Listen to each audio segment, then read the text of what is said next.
Hello, welcome to this stream unplanned. I felt like doing some compiler work today, and so I was thinking, why don't I stream that? So what we're going to do now is actually we have something to check in. So this is some old. Here's the new stuff. So let's see here. So executes. Okay, this is the one. So I think this passed all the tests, so that's what I'm going to check before I check this. So it seems like it passed all the tests that I have. And now the thing here is basically when you use the jump, it would like assume some things about like how big the jump table would be and so on, and it didn't match if you had ranges or had too big of these. In fact, actually, jump tables are much more efficient if it's like a very large. You have to jump, and you have a very lot of cases. Then the jump table is actually more efficient. So anyway, I rewrote some of that code and added a new max size. So you're not allowed to use more. That's like the biggest switch jump. I just picked something because I don't know what's a reasonable number for LVM to handle. This is pretty big, so you're gonna have like a bunch of these. It's gonna be like a fairly hefty array. And the thing above it, which is I don't know if you see, like, do you really see my diff here? So, no, you don't see that. Damn it. Okay, that's not so good. Oh, anyway, so let me just check this in. That you're not seeing the diff. Too bad. I'm just wasting everyone's time explaining that. Okay, so what can we do? There are things that should be done. One of the things in the compiler that is currently making some mess is that there's something called expression subscript assign. This one. So the problem when you have a subscript is that, like, normally you could just take a subscript and turn it into a pointer, and then you were done, right? You can put it in a pointer, and then it works on the left-hand side and the right-hand side, and everything is fine. But now we have overloads. So if you see something like this, I'm just going to drag the main here. If you have some type and it says, okay, like this, assume that we have somewhere where here we have defined that one. So now this one could, like before, we could just say, okay, let's basically do this. So this would work. Like you could transform that into that particular thing. But we might have an overload. It might be like this operator, this one that you want to replace. And in that case, this is like a call, so it becomes something like fset 0.2, right? It's like this. So that means you have to treat that differently. And then we have like the second one. Maybe it looks like this. So it looks like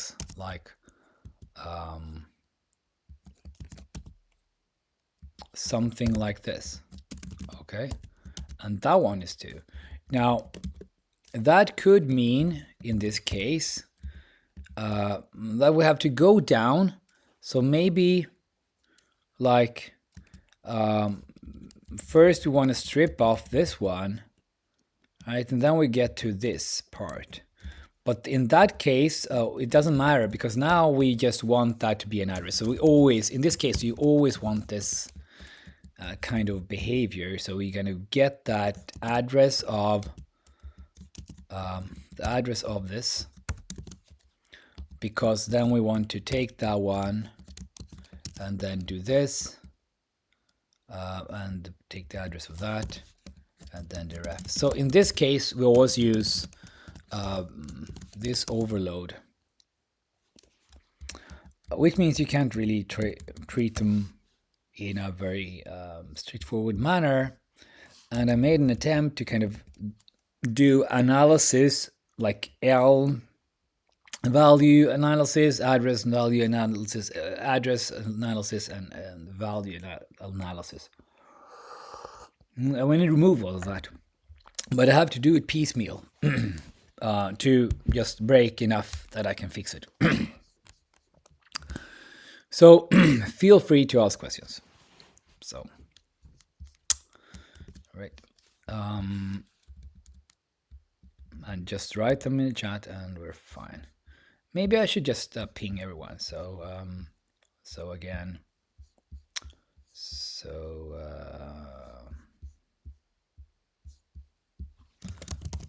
streaming now. Should I even take here? Yeah, I'm just gonna set this to boom. Now people know. I'm just gonna drop this one as well. So.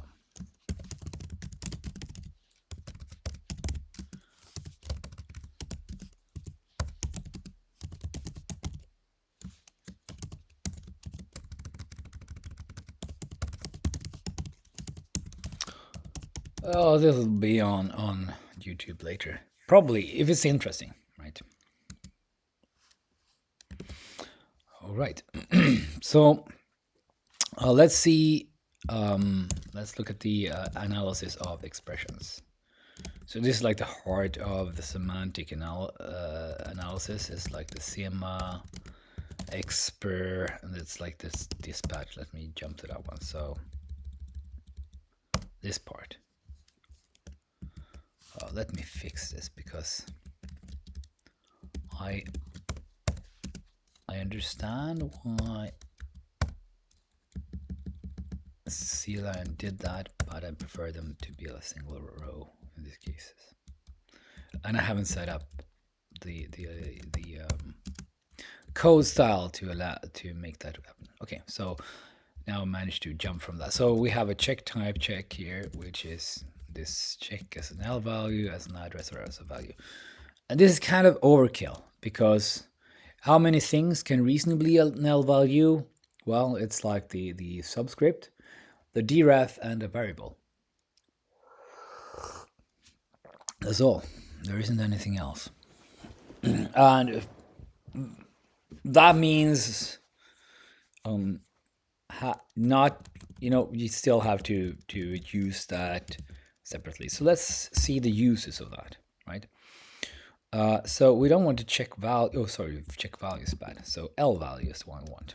So in here, so we're going to check for the L value, right? So if it's a CT ident, I don't want to do stuff differently. If it's a slice, yeah, sorry, we have the slices as well, right? So we have the slices. And then we do like something different in the case of a subscript. And we have the case where we have a Swissling.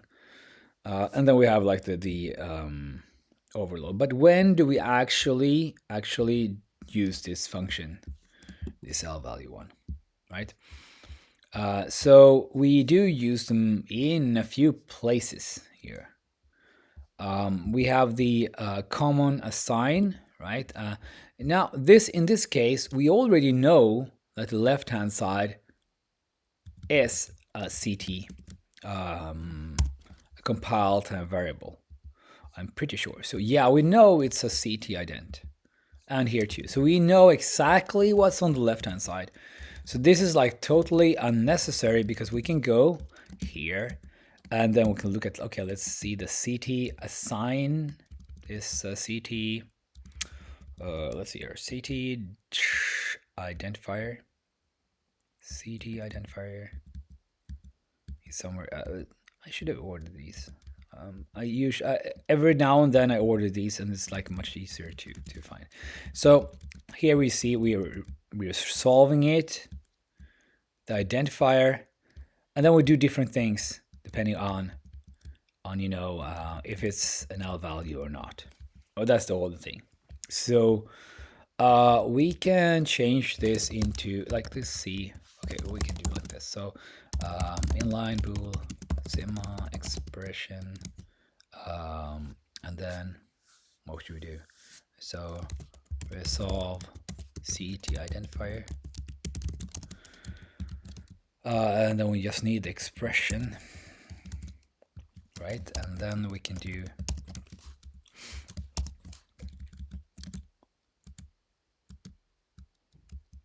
this whole thing, right? And now this is kind of unsafe because it's assuming that we already oh wait, so okay, so yes, so let me assert span that expression resolves it is not done because we don't want to resolve this more than once because that will be bad. And let's see what happens if you resolve. So okay, this is one of those. Oh, it just keeps it. It just like it resolves it, but it's also keeping it.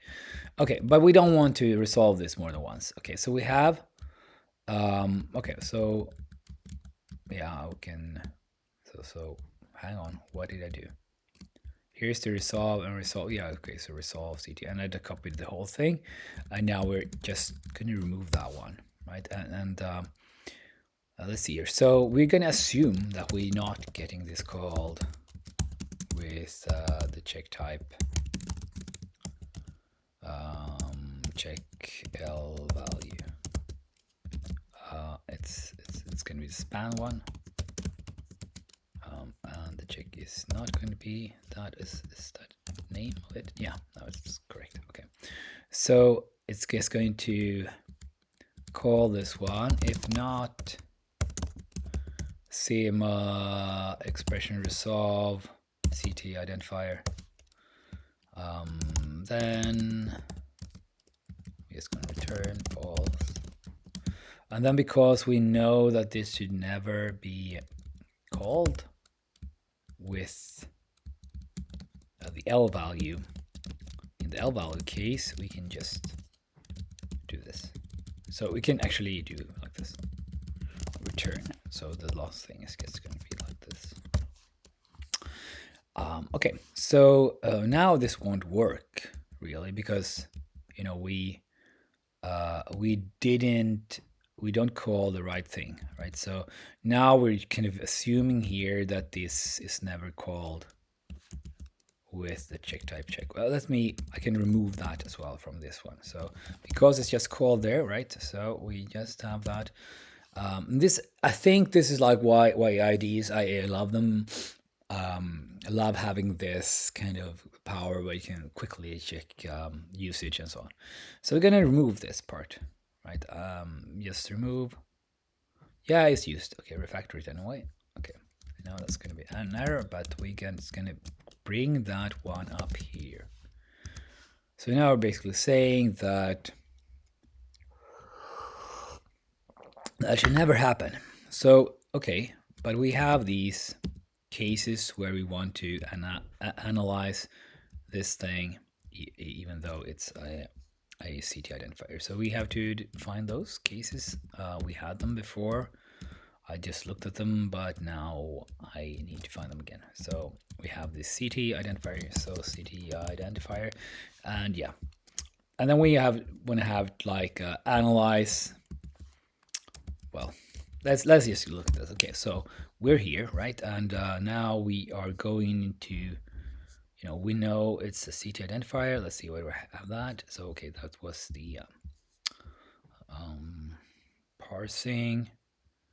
This is the index. Okay, what's that? It's going to do. Okay, this one is going to analyze it as an L value, right? So we want to go. What we want to do is like, okay, we want to. There's something here. So Sima. Okay, Sima expression analyze expression. Let me go with that one. So expression value. So it has this part which is where it kind of makes sure that everything is resolved first. So I know I did something with this that you could reuse.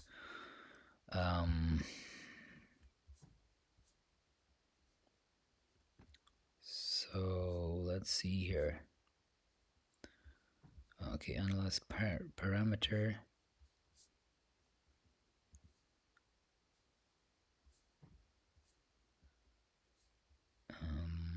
Okay, resolve generic type now.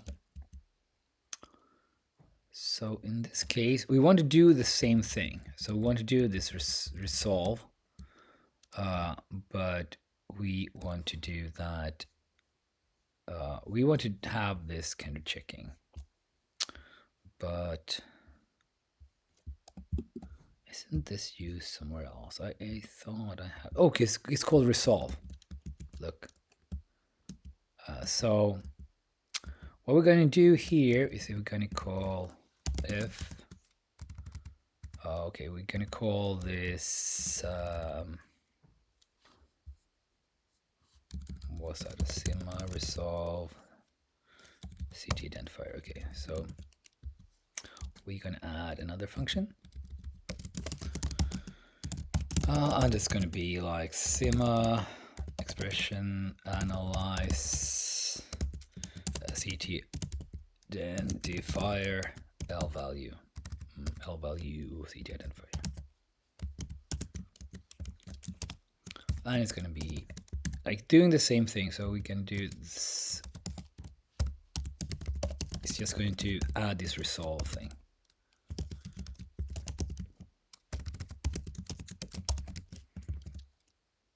Okay, why did I add that one?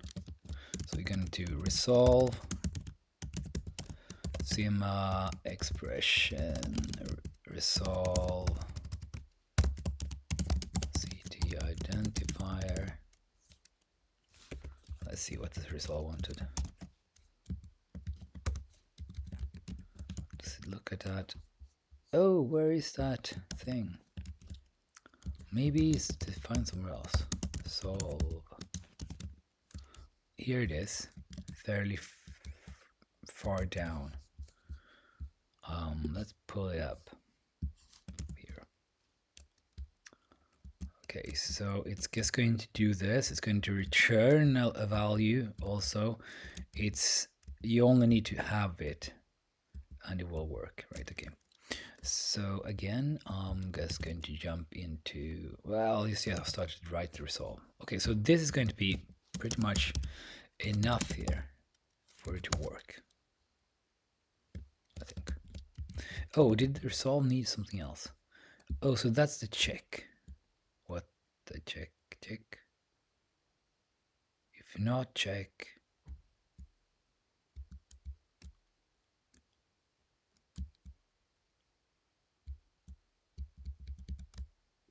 Oh wait, so the expression is there, and then the check is okay. Sorry. So you provide with the expression so you can have a good, nice error message in case it fails. So okay, now we have the L value CT identifiers. Now we just need to replace these usages that we know already will use this CT identifier. So as an L value. Okay, so this is sorted at least. Okay, so we go for that one, and then we'll look for these cases. Here we know that, so we can replace this one. We started to write that function actually, so it's just going to be like this. If it doesn't work, then return false. And then let's see here. So here again. Oh yeah, okay. So this one is just doing an ink deck, and that's going to be working. And then we go to okay, so in this common assign here. Okay, let's see. So this one is then checking here, right? In this case, we have the common assign. It's not doing any checking, but we might want to do that just to have an assert here. So make sure that the left-hand side is indeed a this left expression kind is actually the CT ident.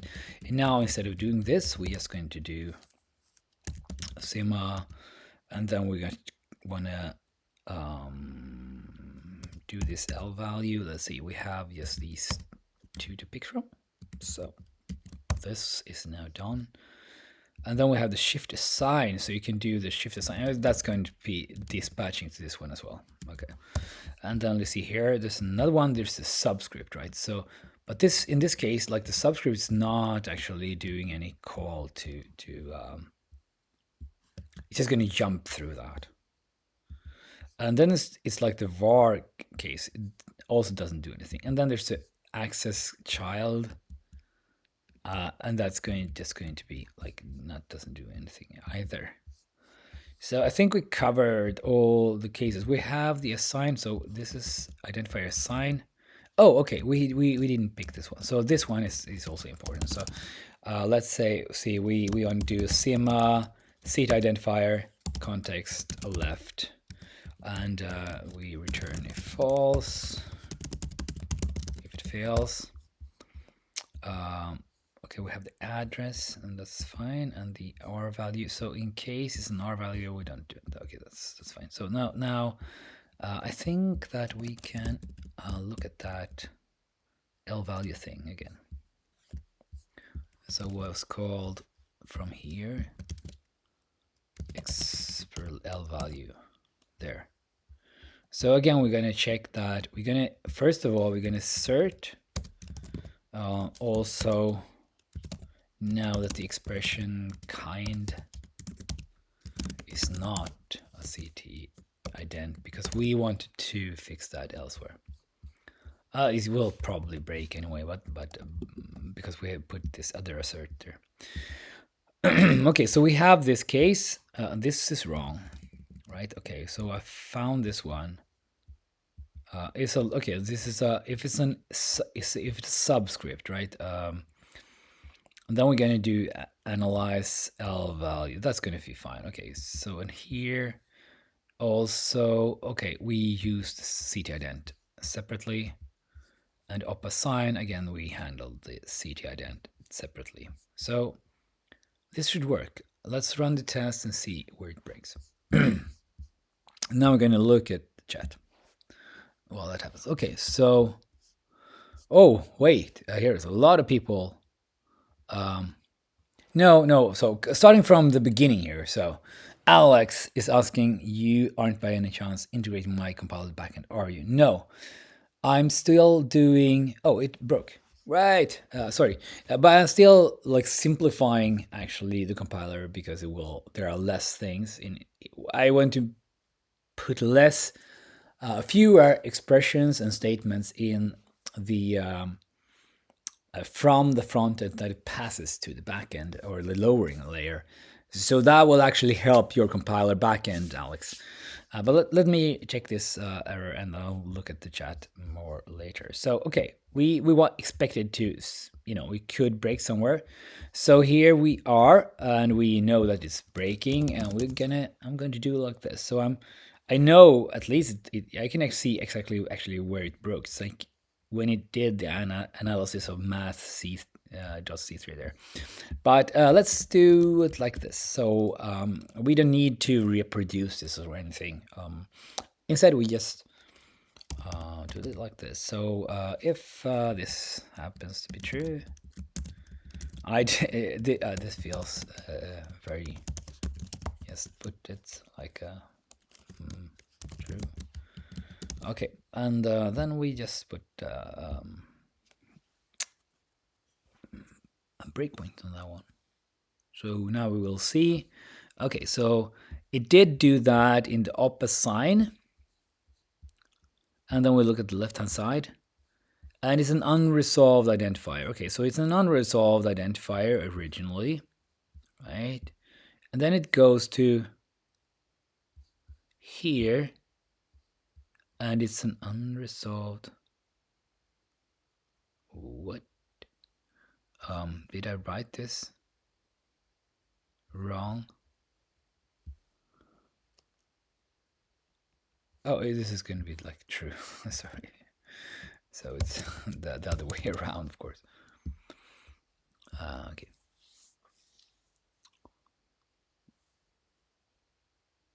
Okay, so we hit it when we do the ink deck. Okay. Oh, it's because like the ink deck is going to be like, oh, let's analyze this afterward. That doesn't make any sense. All right, this doesn't make any sense. So why? I mean, you started to analyze it as an L value.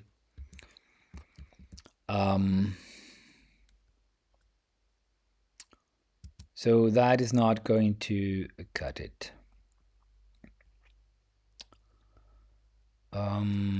So we want to. There's one concern here, and that is sometimes something is from some other context. So there's a this expression other context, which has some fun stuff here. Let's see, well, can I find some use of that? So here we kind of go into that. Let's see if we can find it. Yeah, so here's an example of this. And this is basically pulling out the context and then doing something else in that context and doing the analysis in that context. So it's kind of involved, actually, doing this. Hopefully that won't happen with the compile time variables, but it could. Okay, so that means, basically means, ideally this one should be also in the resolve, basically. Because if it's in the resolve, then this would just be done every time I call resolve, which I think is the right thing. So let's look at the resolve macro, which is getting a bit sad because now it's going to be like harder. Okay, so okay, we do this and we have the expression, right? We start there, and now we're going to add all this crap into that one. Okay, so now we need to track that we're an in eval, and then we're gonna save that old context. I think we can assume that we have a context, right? So the context will also come in here and kind of make an appearance. So let's do like the context here. So now this context, and I'm assuming it's a variable, but yeah, you kind of have to assume it's a variable. And then we're going to take the expression temps. So okay, if it's okay, now we're going to do something special, right? So we just going to have like that, and in the case, so if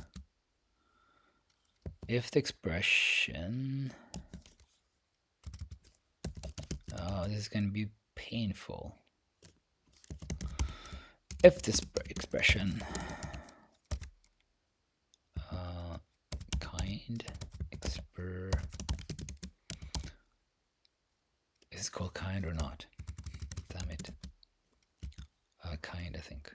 I need to look at stuff here. So expression kind, expr kind. Okay. So if expr kind is equal to this other context.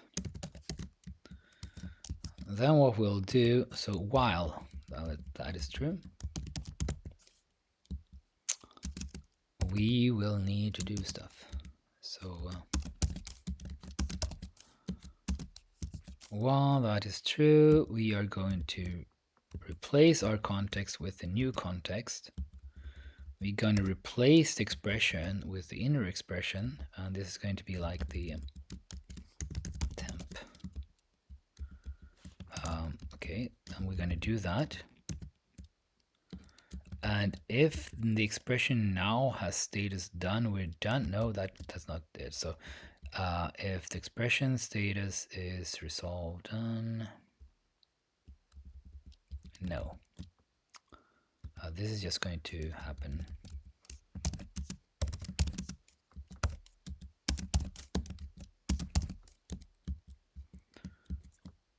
And now and in other is not, it's going to be like this, and then let's see here.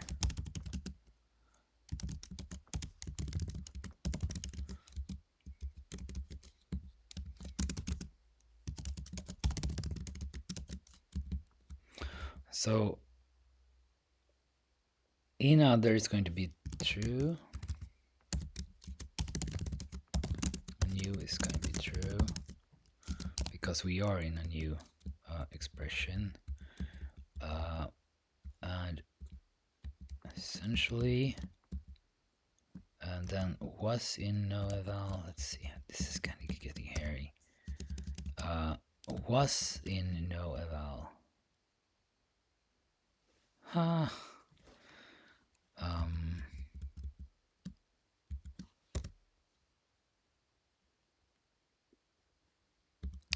Yes. So I need to store this one as well.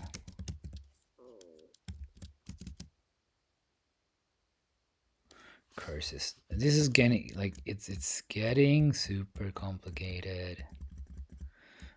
I need to do something about this. But for now, we can actually ignore this. So let's solve this in another way. So we can ignore if inner kind is equal to other context.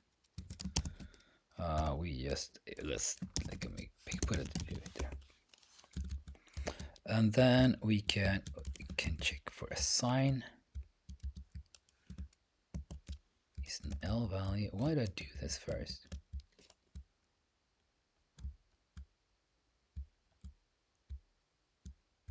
Oh. Okay, right. So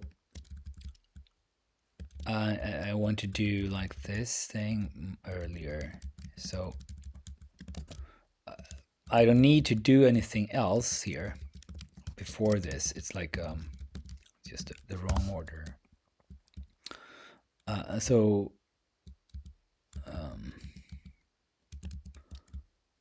I could do like this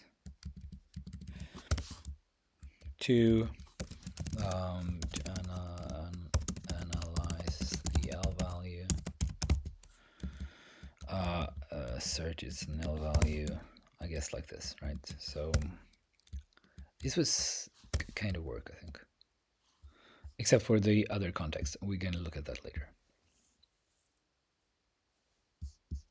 Okay, I'll have some chance here to look at the chat. So okay, good evening. Yeah, no backend. So wouldn't backend be LVM? Okay.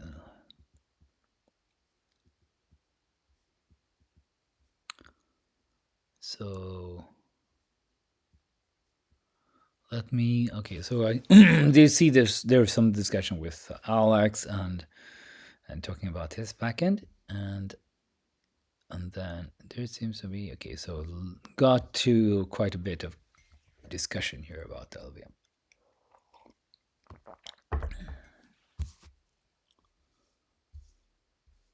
Okay, so there are few benefits for use ML. Oh, so MLIR, it's that's no, hard no. It's like you would just add more time. Spending more time in LVM is nothing that that I want. The compiler seems a bit complicated. I don't think it's super complicated.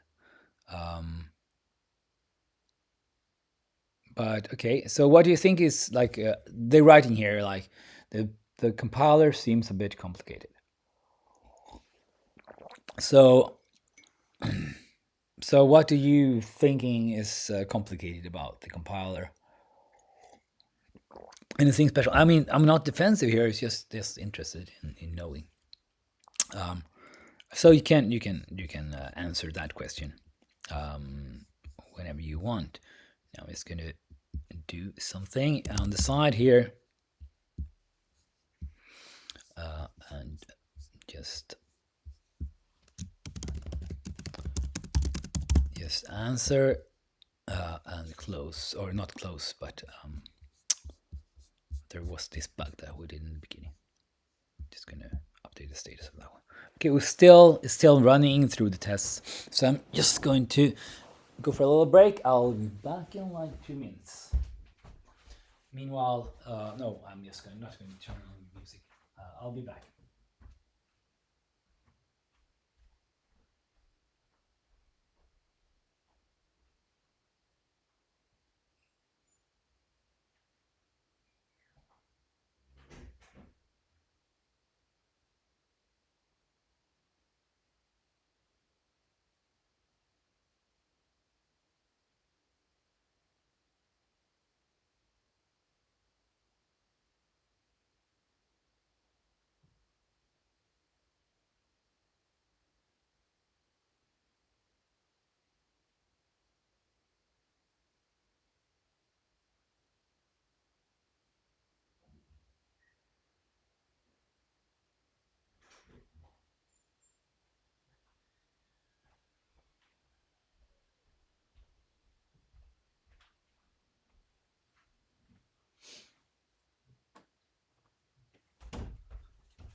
All right, I'm back, and we actually got 100% tests working. But that's a lie. That's a lie. So to prove this, let's create and break this one. What we want to do then is to create a macro. So this is a case where this breaks. But of course, I mean, about the compiler, yes, it's complicated. After a while, all the code gets more and more complicated, and that's why you do refactoring, to make it easier to understand. So, okay, let's create a macro in the module foo, which is, it's just going to be like, how is this going to enter? Yeah, so we're going to make a macro in foo, and it's just going to increment some of this variable here. So, or this thing. So we make a hash like, oh, not so. So we're going to take this argument, and then we want to increase it. And then we want to put this one in another context. So we're just going to create this int compile time thing. It doesn't need to be this actually, but let's do that, the whole thing. So in this case, foo has to be at foo because it has these lazy arguments. So now I'm just going to put in here foo, right? Put this in here, and I think this should be enough to make it break. I just need to import the foo here, otherwise it will be unhappy. Now let's run this.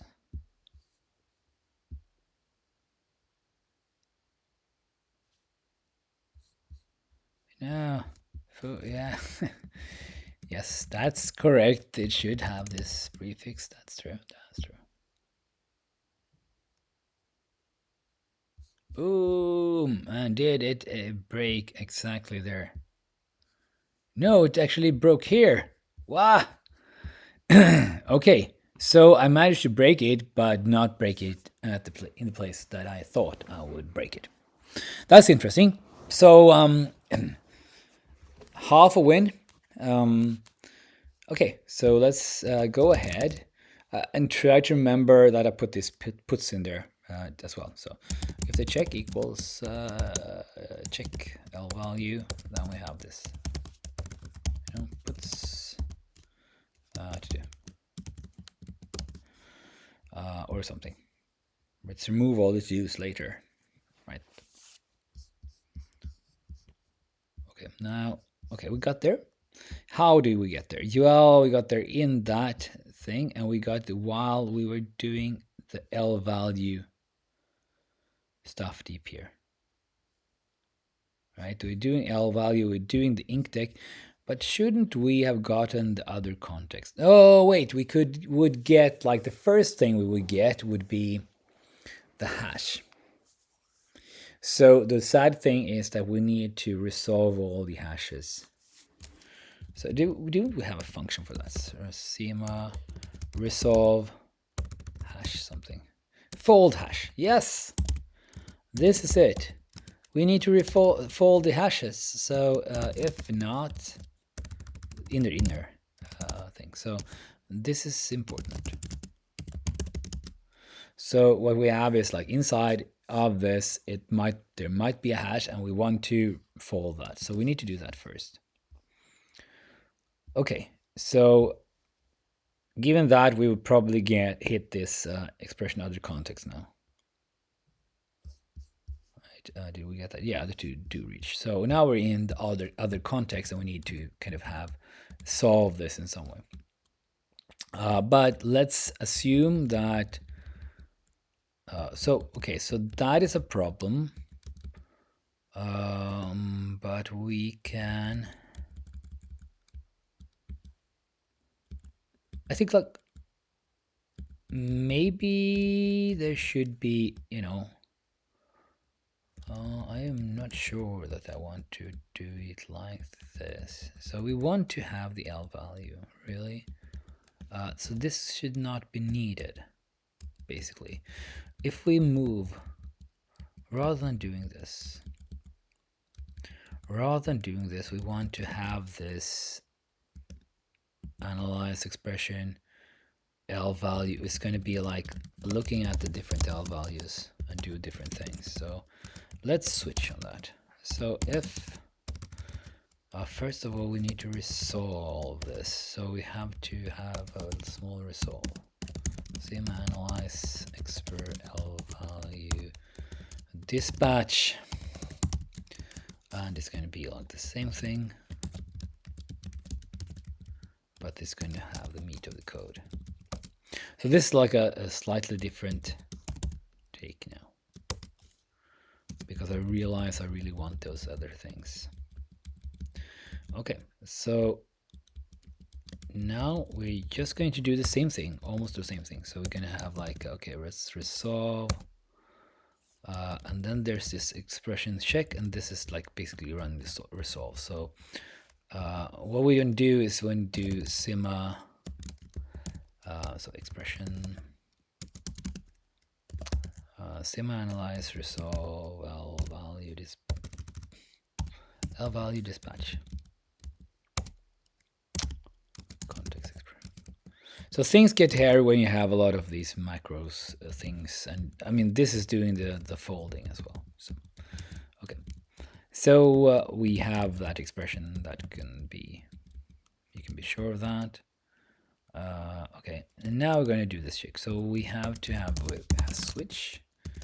So we're going to switch on the expression, and there are various things that could happen, right? So there is the case where you have, let's wrap this in a while true.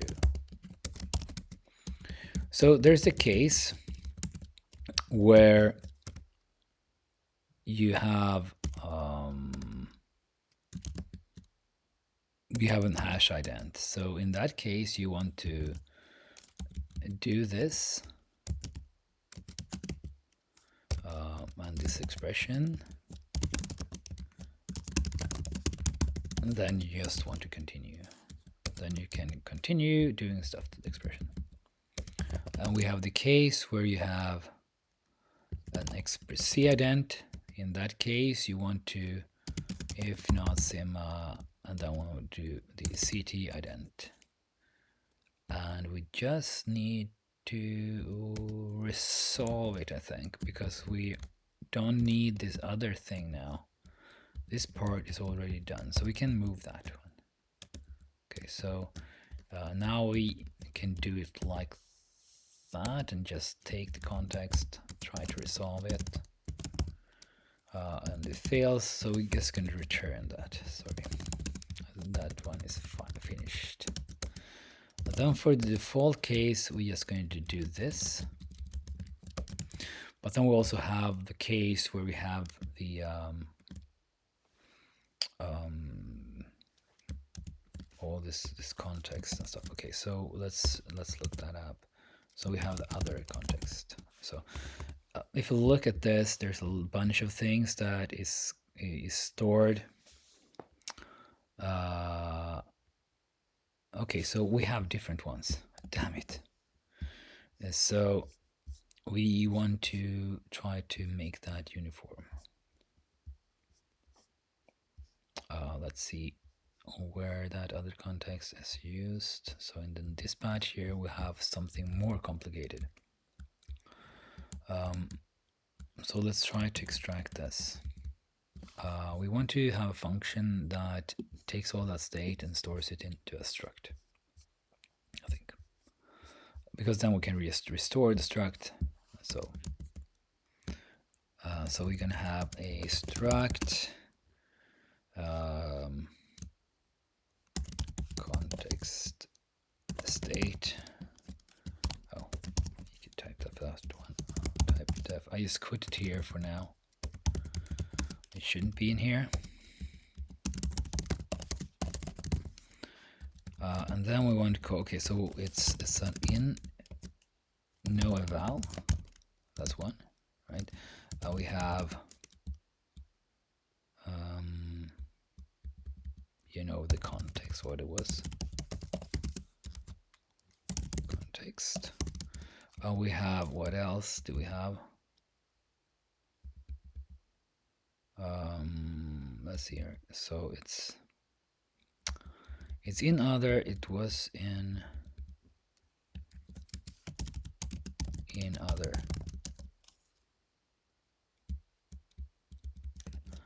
Okay, something like that. So if we write a let me check if someone's asking a question before I continue. So right, so okay, so Campello, you can't write my writing files and turning that. Okay, well, we just do here. We are just doing the semantic analysis. Yes.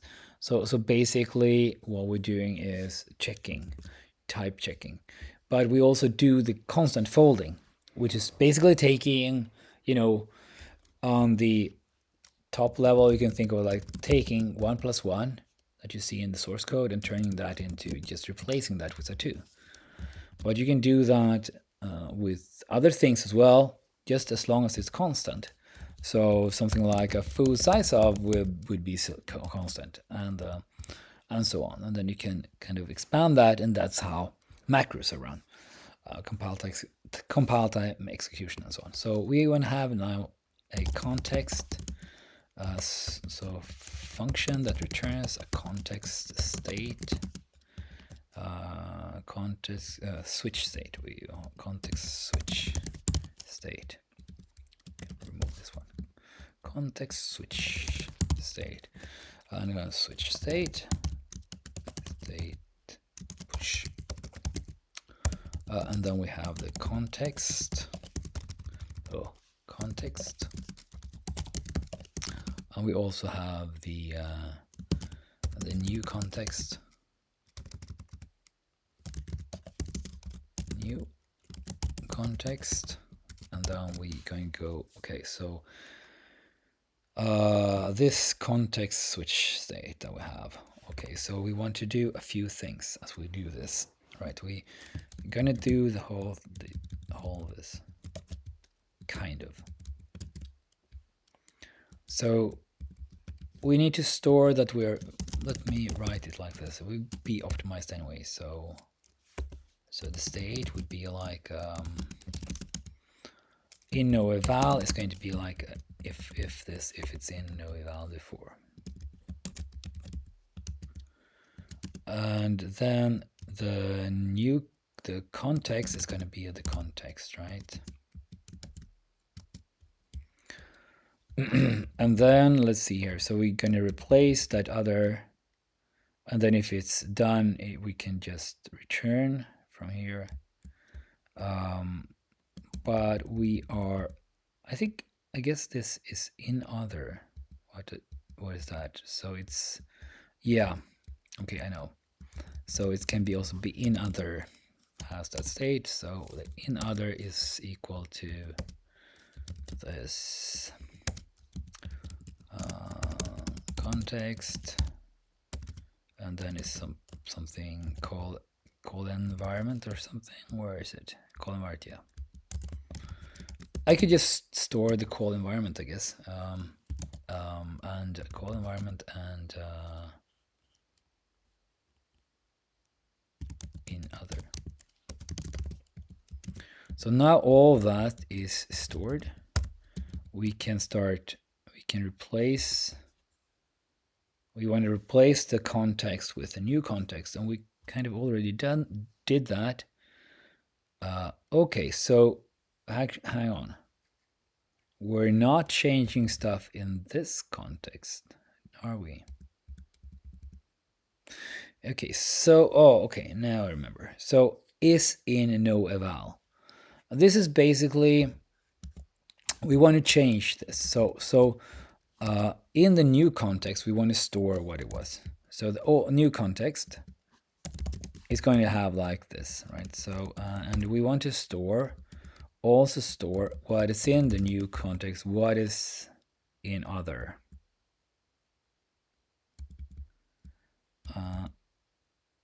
Because we want to change that. So then we're going to change context. So that means that our new context, the new context here, is going to copy the call environment in no eval. Is going to be copied, I think,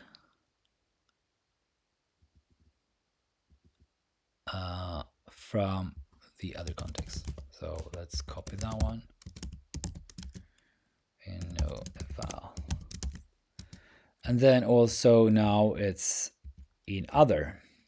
So because we're now using that context in another. So again, call env in other is going to be true, basically, because it's always that. And now we're done, right? So now we can actually return this state, and we now know that we didn't need that one. And then we're going to pop this state, so context, so something like this, context pop, context switch state pop, and then it's going to be like the context swapped. It's going to be restored to its previous values. So we take this swapped, we have the context switch state as well. Switch state.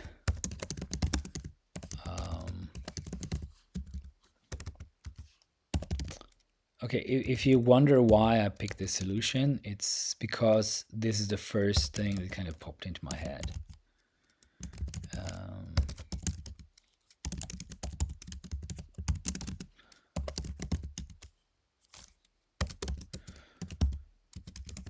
So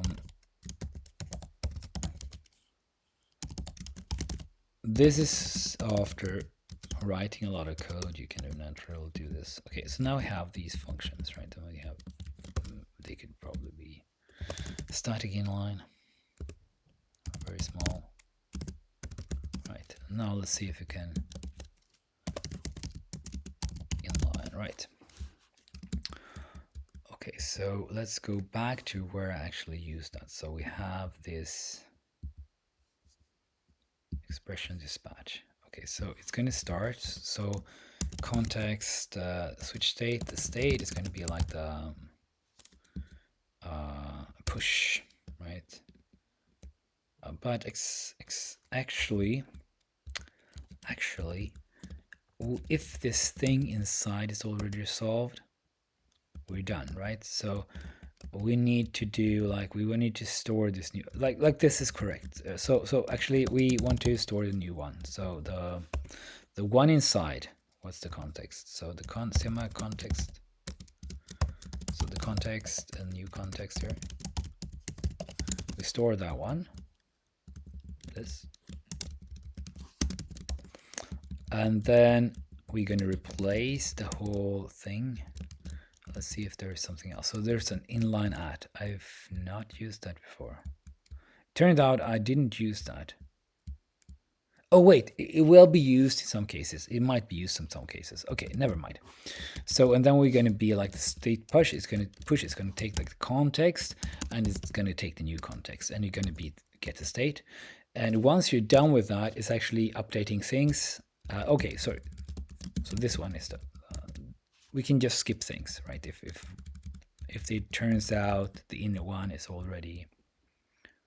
Oh, I can actually do like this. No, I can't replace it. That's stupid. Okay, so then now I'm done with that. So I'll need to set the this expression to running, the inner one, because that was the state. Okay, and then we already fixed the new state, so we can just set the context to the new context like that, and then we do this analysis with the new context. Actually, you can do it like this, the new context instead. And then we just restore the things. So context pop. And we provide this, oh, didn't call it, didn't call it semi-context. Semi-context, and this is also going to be like semi-context.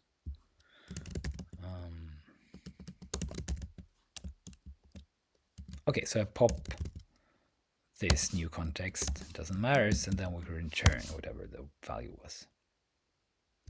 So this kind of code is the one I want to copy paste now for this first thing. It's kind of hard to not do that. But okay, we're going back to wherever the L value stuff was. So we had the L value expr something L value. So that's the one, right? And we have this dispatch. So in the case where the expression is a other context, then we have to get this thing. So and we have to put this like that. And again, we instead of doing this dispatch, we want to do the L value dispatch. Okay, like that. And now we actually recursively jump into this because it's kind of convenient just to do that, right? And so now let's see here. So there is always true, and then there's a continue here where you jump back. Actually, let's just jump back. Let's just do the jump. I would not do the jump like this in C3, but I will do it here. So if it's done, then we go to retry. It just makes more sense. That's like, this is the one I would like to have this in C3, to be honest. Just doesn't match so well. Okay, so now we're done with that, but we're doing a CT ident. Now let's see, we kind of broke things before, so that's going to have to be fixed, and this is wrong. And let's see here. So okay, did we do anything wrong there? Yes. It's the call env. Now I'm not used to these colors here. I usually use a light background because of that's better for my eyes. Okay, let's see. The global variable is not what? Oh, void. It really doesn't do it. Like, okay, so here we got like this sign, right? Let's see here. So in this case, yes, it's a sign, and then we can just do the normal L value like this, right? Because now it works. And then we have the other one that we changed, sigma L value, expression L, no, that one. Okay.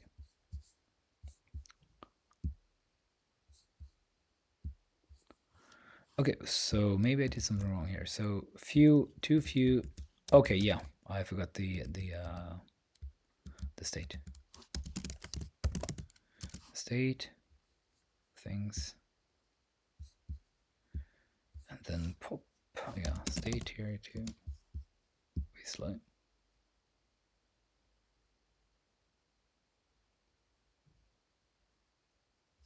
Right. Oh, things are violating constraints now. Recursive evaluation of things. Right. So what is happening here? Let's. I'm just going to do a diff, and you can't see this diff because it's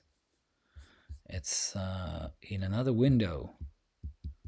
Sorry about that, but it will give me some feeling of what we did. Okay, so maybe it's resolving that type.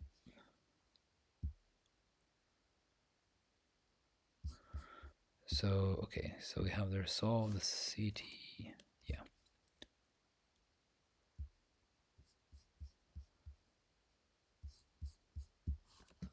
That would not be necessary now. Okay, let me fix some things here. Analyze. Okay, we can. Suddenly, it's going to be fine to have the L value that we did from before when we had this L value in the ink deck. It's just going to work now. So kind of removing a bit of the code, actually moving it back to what it was.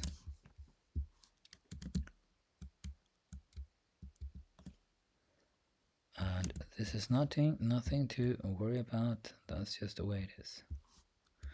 So okay, so now, okay, flatten type def. I'm just looking at the diff here now. So kind of rolling back our changes that we did to the code, but otherwise it's fine. Okay, so we have that check. Let's remove that check.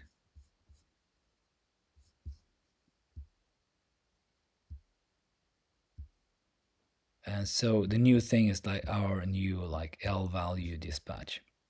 All right, let's see what happens.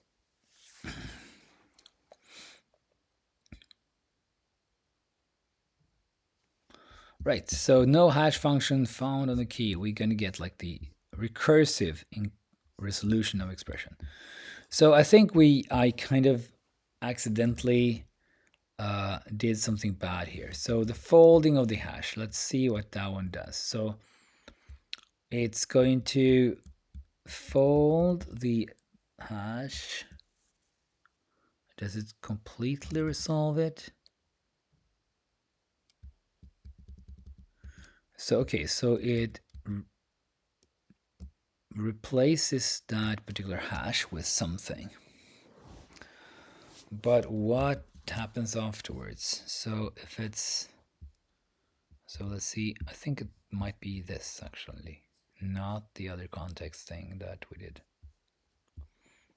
Even though that's a candidate as well. So okay, so look, we didn't even hit the hash one. So it's just the, okay, so it's just the other context then. Let's see.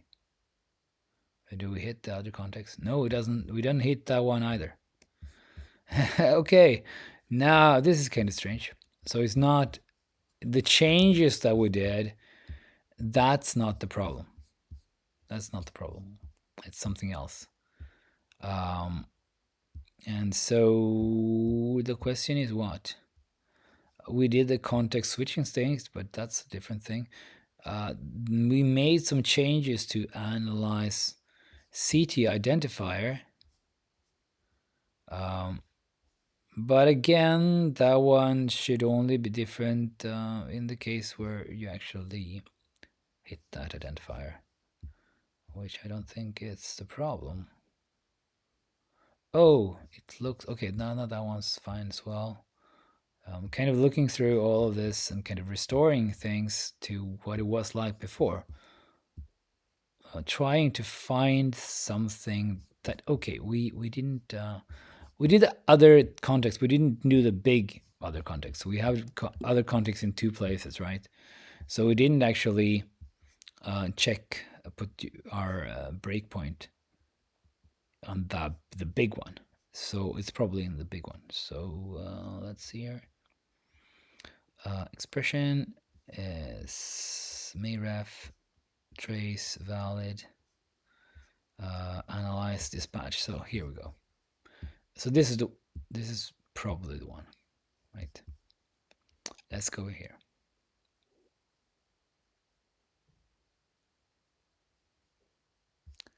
No, it doesn't hit that one either.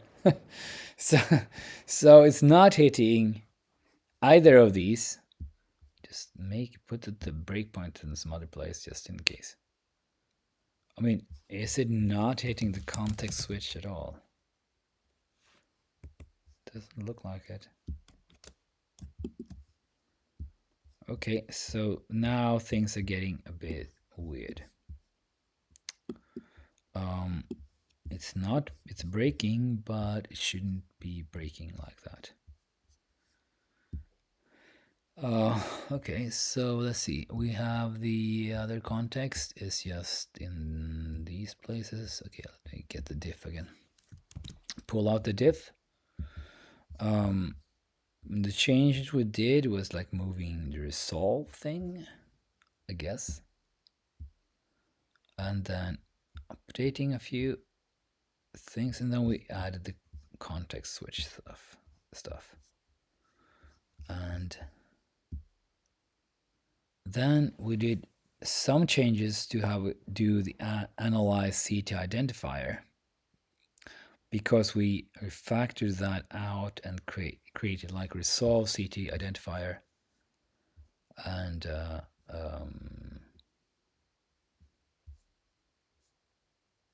well, we could look whether that is breaking things. So I mean, I think this code should be starting to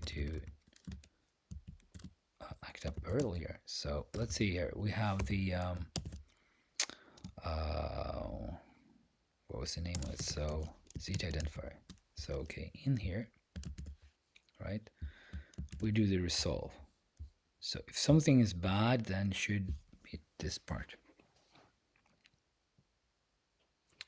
Okay, so we have it here. So we have a declaration, yes, and we'll step through things here. So go here, yes, everything is fine. Now we have an expression, and it's now running. Okay, so it's running. Everything is fine. And then we go to, cost ident value. And then we go back and we set the resolve to done, and we're done. Oh, wait, this is not using the resolve that we made, right? So the resolve that we made is different. Could that be doing things differently? So let's look at our resolve. Resolve. Okay, so this is the one we're relying on. So let's see. If it's not done, no, it should be setting things to done. This looks fine. So okay, let's just step through this a bit more. And then we'll go in here and everything is like fine. And okay, so maybe that one's fine. Let's see where it, like we have an error message. We have several error messages. We have this recursive resolution of expression. We want to see why. Like why is that recursive? So you get that in different places. So we have recursive thing.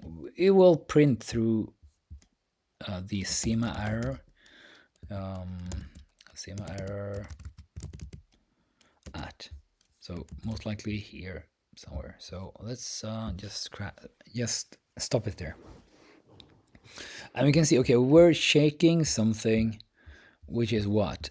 We are checking an L value. Oh, we're doing L value checking, right? So we are in here. We did the dispatch. We ended up here with what? With an unresolved identifier, right? So we go into check, and then suddenly we are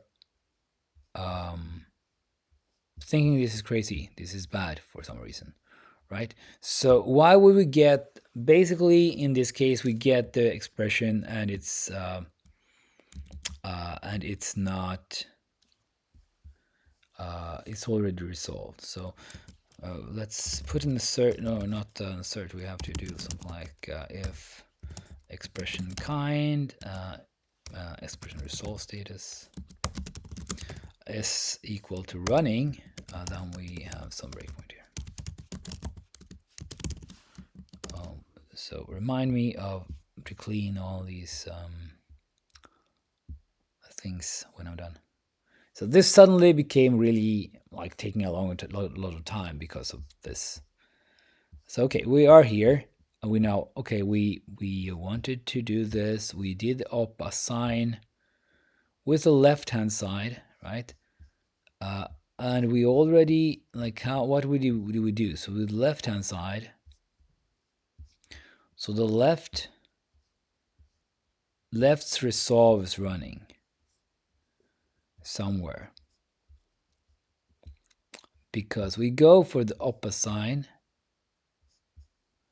we go to this, we go into this. Now it's a bit hazy here. What happens, and does it fold this hash expression? Is that what's happening? Because if it is doing that, then I can kind of understand that we have some behavior that is not. No, it didn't do that. Okay, now I have to pull out the big guns and see what the heck is happening. So what happened before? So now we're going to get like tons of printouts. So we're going into, it's resolving the generic hash core. And then it's resolving the identifier value in hash map. So do we get the error? No, we haven't seen the actual error. So we're going to step past this, right? You're going to step into this, because then we get a bit, oops. Right, so resolve is going to stop that already, right? So this is so strange. Why would it be resolved when already running? Because starting to run an identify check is not something you would want to do early. Okay.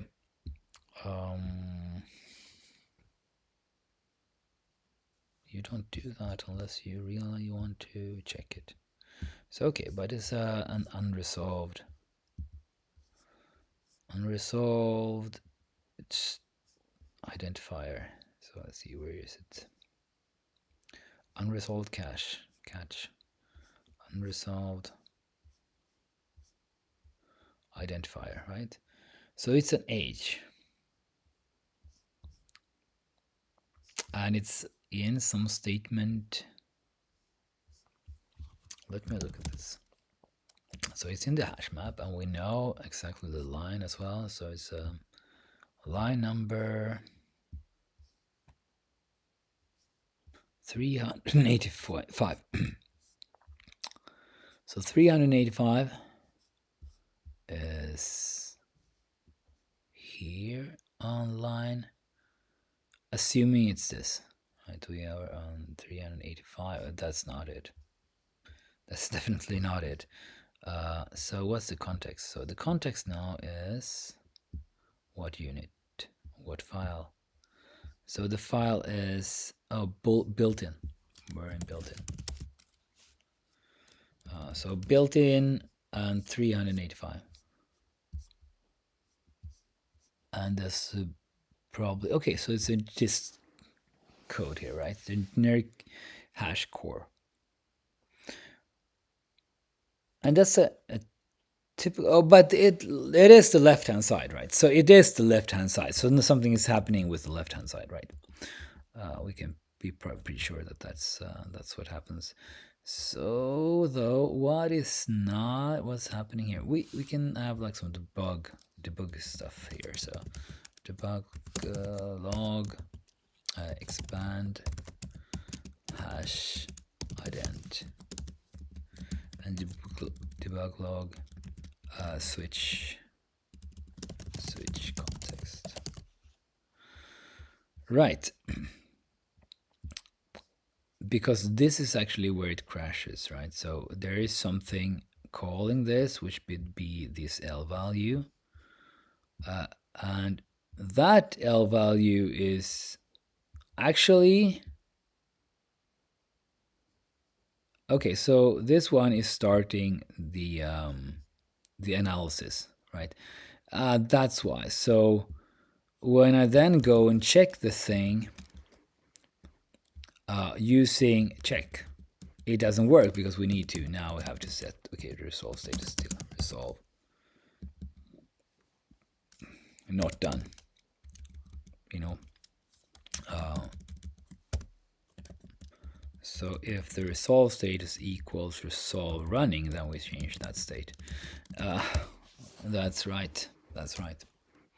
Because we're still using this expression check, and it has its own check. Oh, stupid of me. Okay, now now we get into this part, and we can know that it is compiling now. It is working. So let's go back to that. So now we have it working correctly. I don't know if it worked before, so that's going to be interesting. Let's shelve these changes. So what are we going to call this? So refactor, that was be like CT value handling. And we can add, while doing that, we're going to fix some of the glaring problems. So we are doing that. That's fine. This is fine. This is fine. This is fine as well. This is fine. This moving is fine. The debug logs are fine. Did I have something? No, that's okay as well. Okay, maybe it's fine. All right. Now let's see what happened before. Meanwhile, I'll look at the logs. Right. Okay. Right. So okay, it worked before as well. Okay, so the compiler. No, we're not talking about the compiler. Return the int instead of reading false. What does sema stand for? Yeah. Okay, so when the cancel probably left. Okay, but let's continue. So that's just half of it. No, now let me restore the whole thing. So we have that on the shelf, and now we are going to get that back from the shelf. Oh wait, didn't I shelve it? Damn it, that's why it worked. Okay. Sorry about that. So let me actually put that shelf changes. Okay, so shelve it. Now, okay, now it's shelved. Now let's run it for reals. For reals. And oh, I forgot that I added so much output. Like in the beginning, when you have like this, like a small, when you have much less code, and it's like, oh yeah, all this debug logging is nice, and then you go like, okay, debug logging, right? So it gets a bit more. Okay, right, and then let's see. So that worked before as well. That's good to know. But that was expected, I think, because it was running L value, which was going by way of these other thing. Okay, but let's get back then from the shelf. So show the shelf.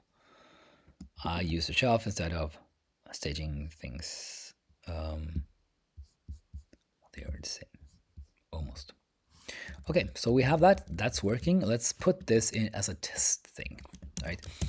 Let's ensure that this works in the future as well, since we already took the pains of doing it. So, okay, so let's, that's a hash, compile time something. So let's call that, I don't know, compile time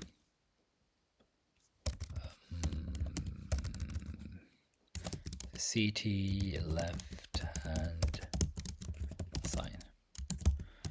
And let's make a one of these test files for it. So like this, and now Omni is going to go paste some things from here. Okay, so make one of those tests. So I'm going to call, okay, it's called foo. It's going to generate by default it's going to export, not expert, export, no, expect. It's going to expect that there will be a foo ll output from this. So if you have this, it will try to create those binaries. So now I'm just putting something broken in there. And then I'll get some error message and I copy paste that back in. This is a simple way of getting everything right.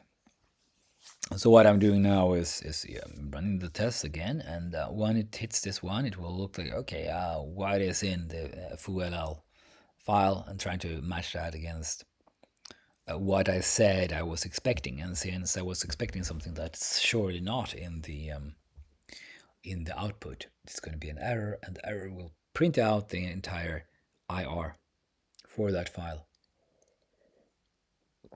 So I can take that output and put it into this test. But okay, let me look here.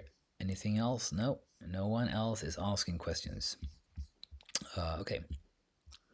So while this is happening on its own, I can start looking at the other cases where you have this L value handling. So L value. Might not get in through everything today, but getting somewhere is good.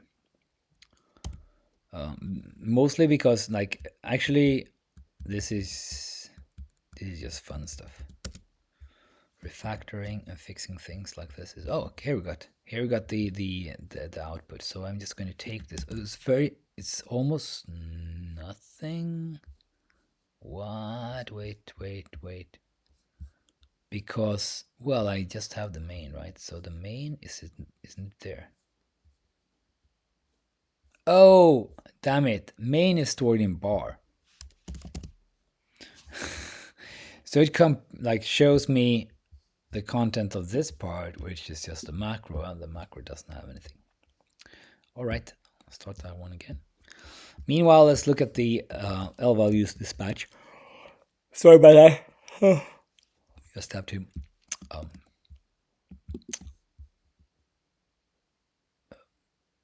just a little tired. So okay, let's again look at that one. So we are going for the L value, right? And we are going to look at where that's used again.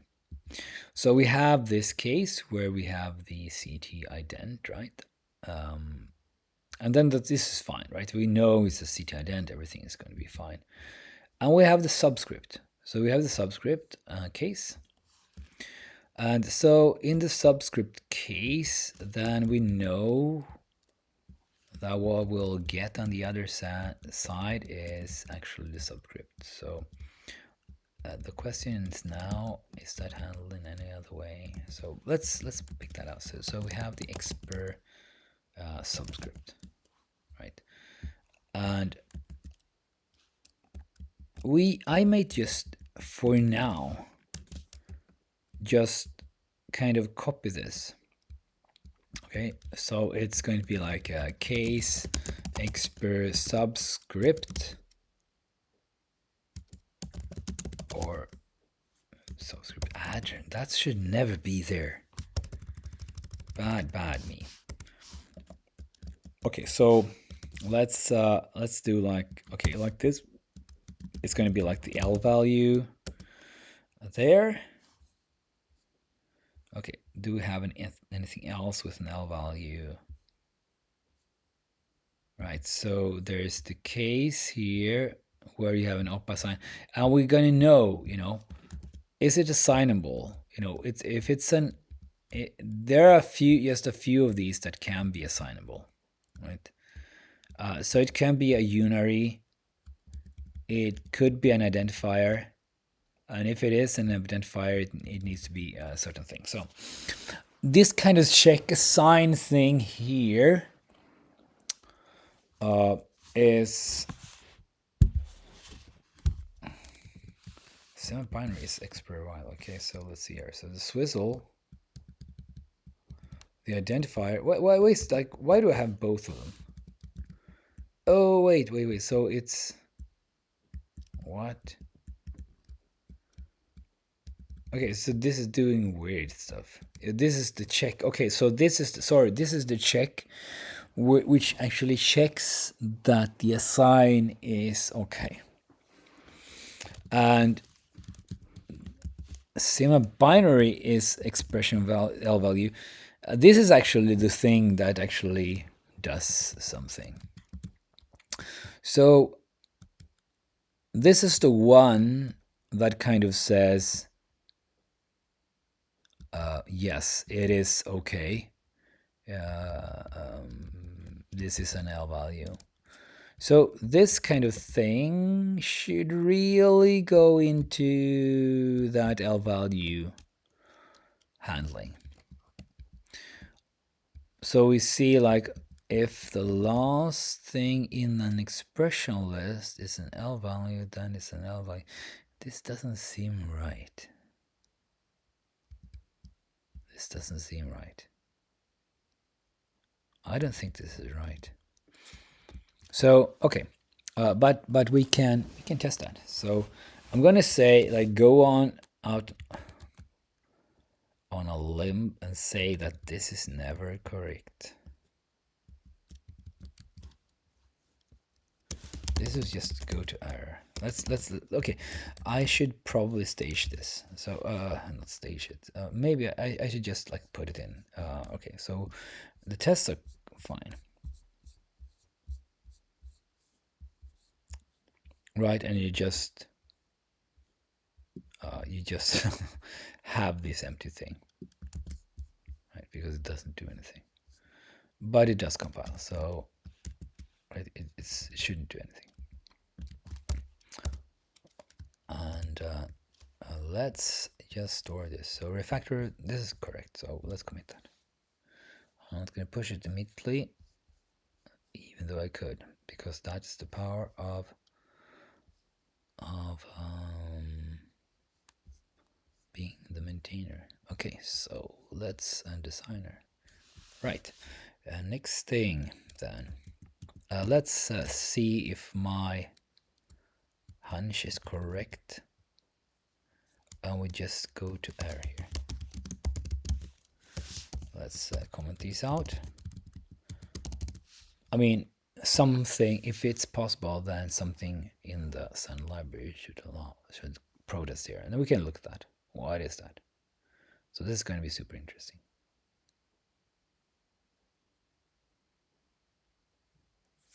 Doesn't look like it's a problem. I mean, it shouldn't be. So, okay, so an expression list, yeah.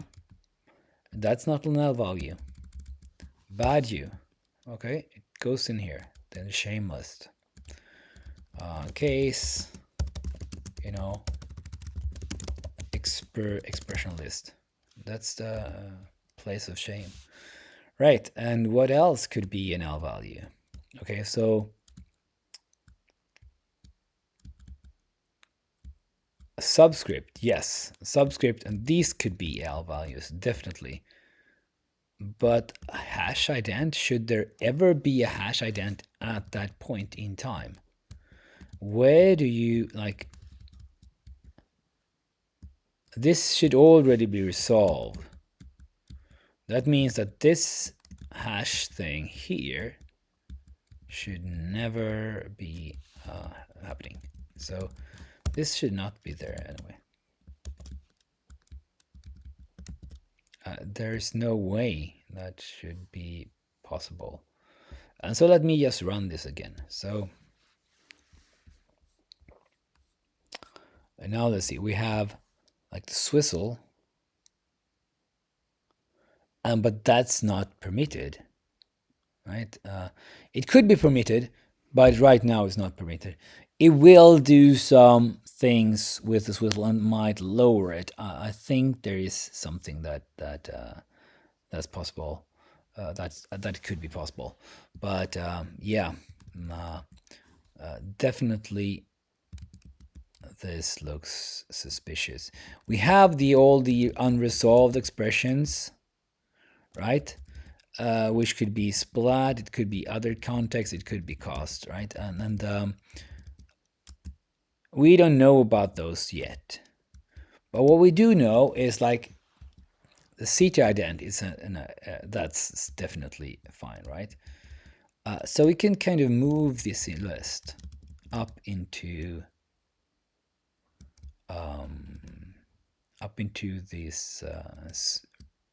this thing with the L values. So this one was called here.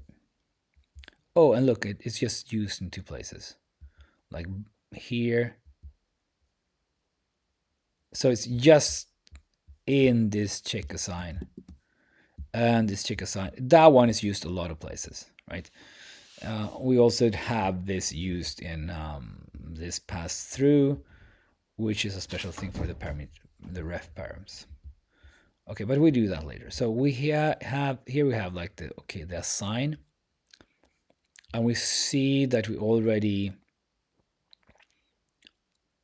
kind of use this L value thing, right? So let's go in here and do the L value dispatch, and now we have all the other cases. So all the other cases, I'm just going to put them here. We do have the unresolved expressions, and actually I want to have them like they should all be in here, so there shouldn't be a default, right? And we have this swizzle, right? If it's fail ref, go to fail ref. Okay, so there is something here that you want to be able to detect this if it fails, right? So that's something you probably want to handle. So check valid, right? Okay, so there's one more thing here. This is getting complicated, but I knew it was going to be like a bit annoying. So there's the question: if you have like, like, if it's going to be,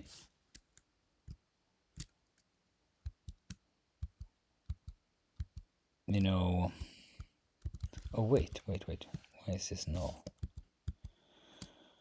So in this case, it's kind of special. So in this case, it's false. Check value is going to be false. Okay, so right. So in this case, sometimes you just want to see if it failed or not. So you're going to have like this, which is going to be like a failed ref, and there's a default, which I just put something in there, and then we're going to have this, which is going to be like bool failed ref, and then something here. And then we're going to have this usage. And then in this case, we are just going to pass null.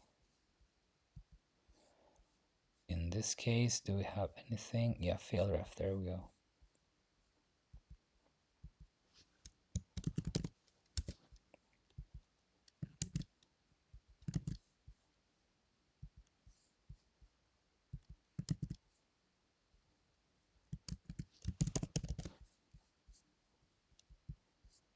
Usually, when we do this, we are not going to be interested in whether it's valid or not. This also needs to be shaped up. This also needs to be seriously shaped up. Like,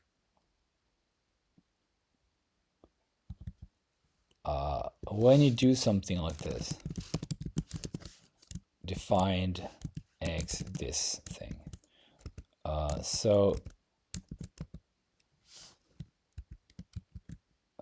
in that case, it should probably test if it's a null value. Should probably test that.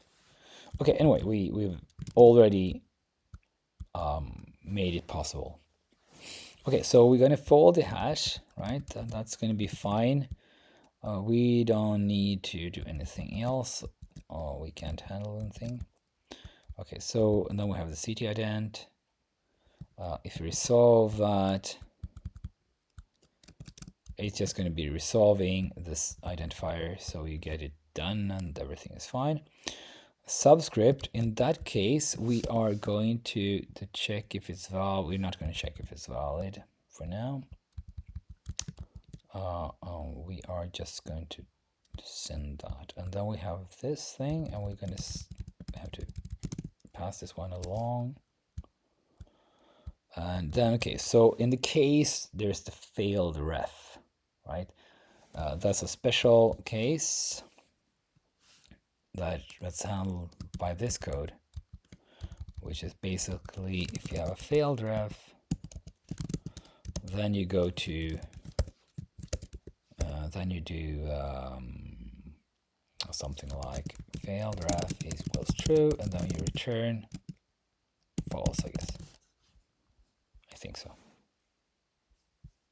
Let's see what the other code does that is using this failed ref. So that was my code. Didn't some other code use this failed ref? I'm sure it did. Basically, just grab this from somewhere, right? Oh, it's in where?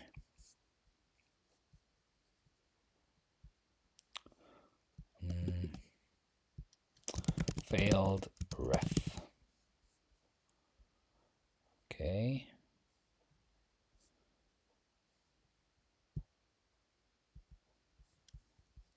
Okay, so failed ref, true, and return false. Is that mine? That's no, it's in sim binary. Right. Okay. Good. That's right then. Then I'm doing the right thing. So in LL dispatch, we're going to do the same thing. It's just not done yet. So okay. So we're in dispatch. And then in case we do this swizzle, in this case we want to do you can assign to multiple views blah blah blah instead. This is maybe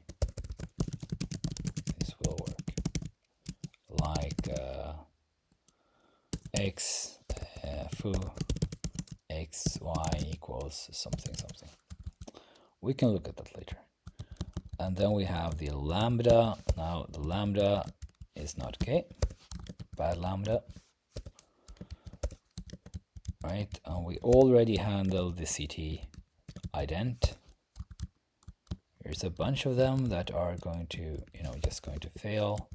And we need to put an error there as well, an error message. So, and basically this was actually the code that I wanted, because I wanted to handle this in a more in a normal manner, right? So in the case of an identifier, right? So if you have an identifier, it's going to be like an unresolved identifier. If you do that and you want to solve it, so if Sima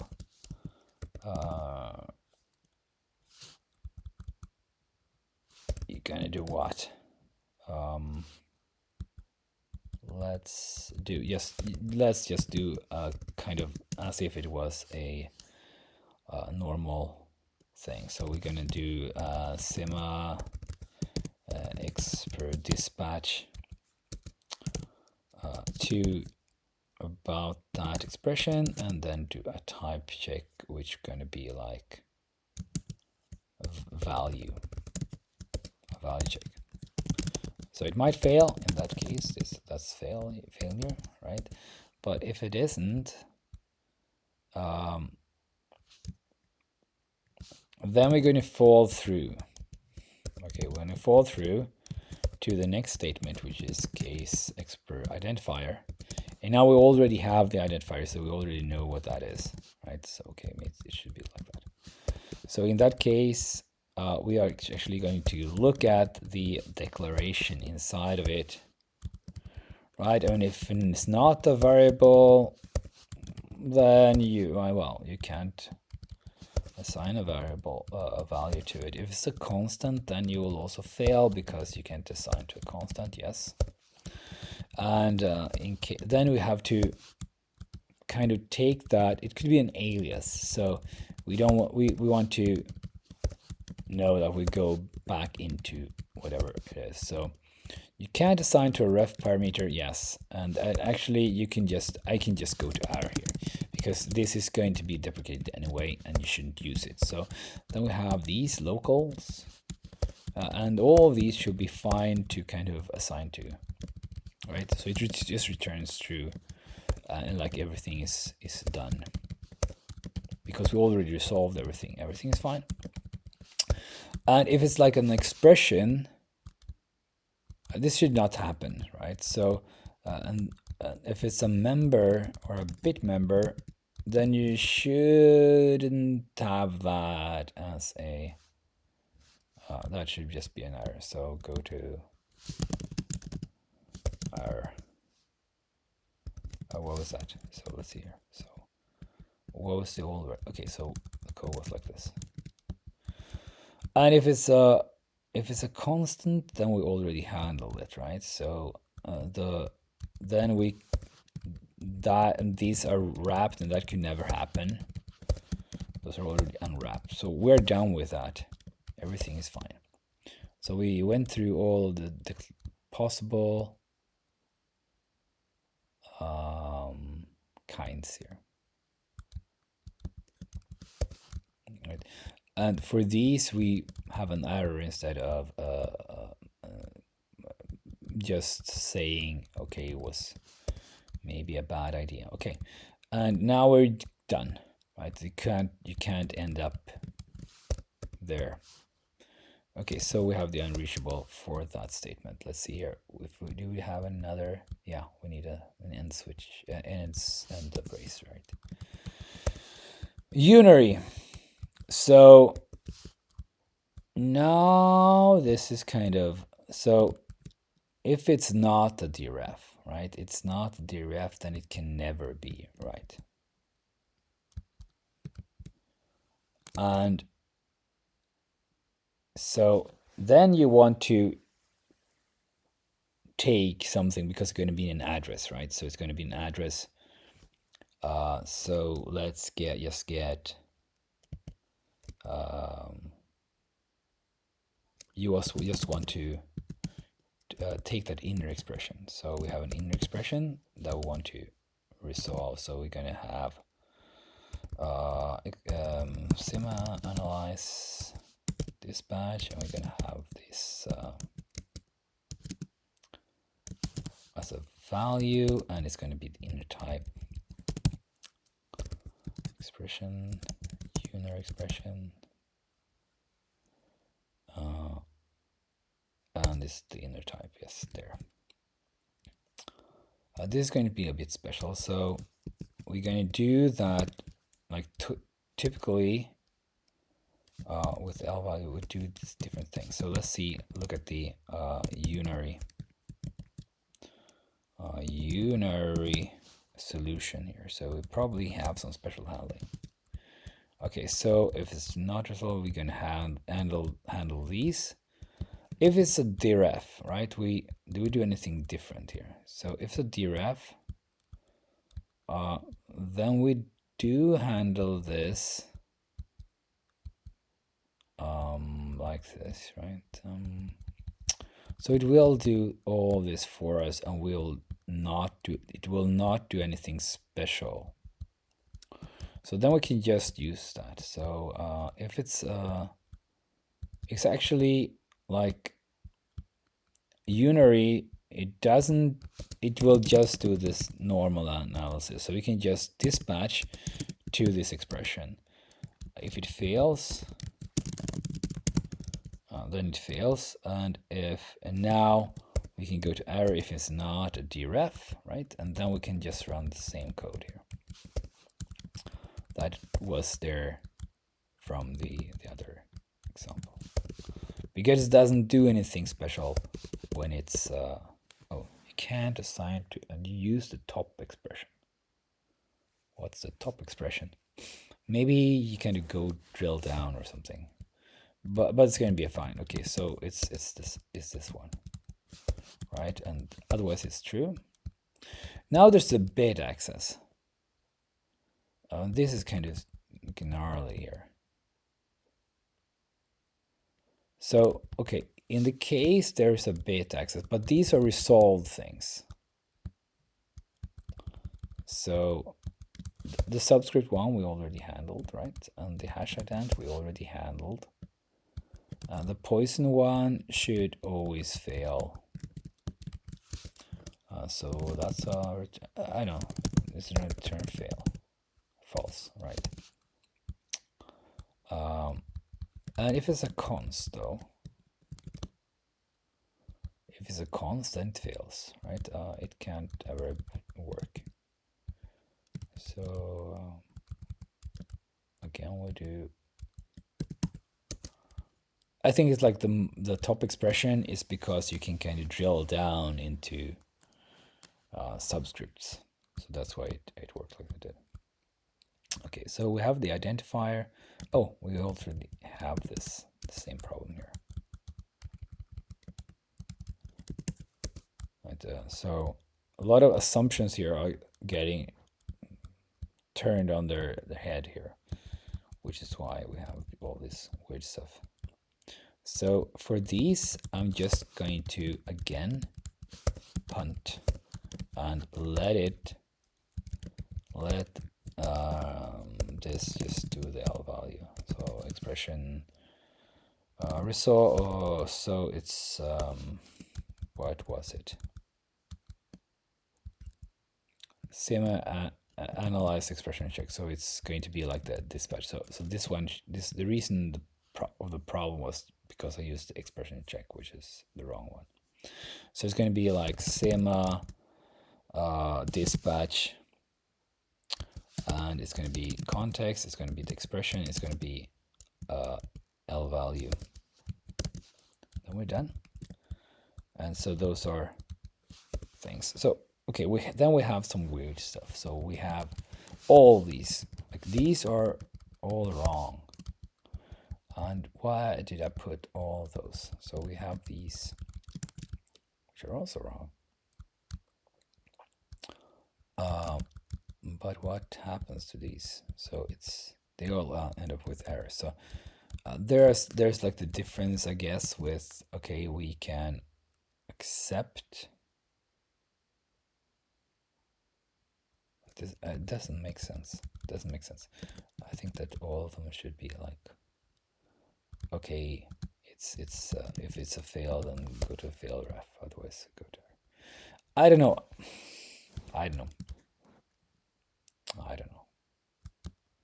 Maybe this is wrong.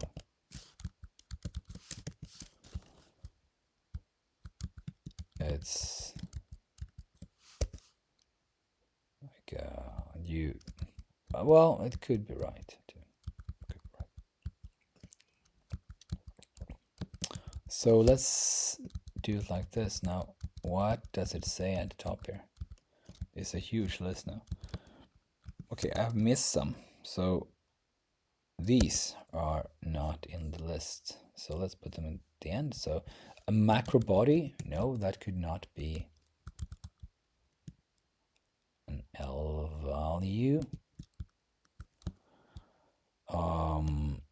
Access and resolve, a cost, an unresolved cost.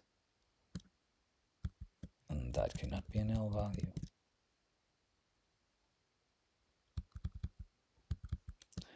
An unresolved catch. No, that cannot be an L value.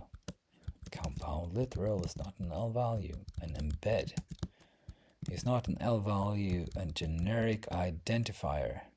Yes, that one could be. That one has to be analyzed first. So we put it here. Okay, and then, okay, so access unresolved. Try unresolved. Type ID could not be assigned, and the VS splat is not assignable.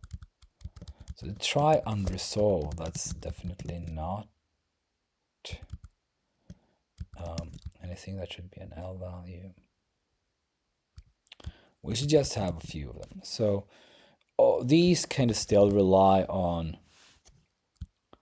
this old L value dispatch thing, but everything else is not.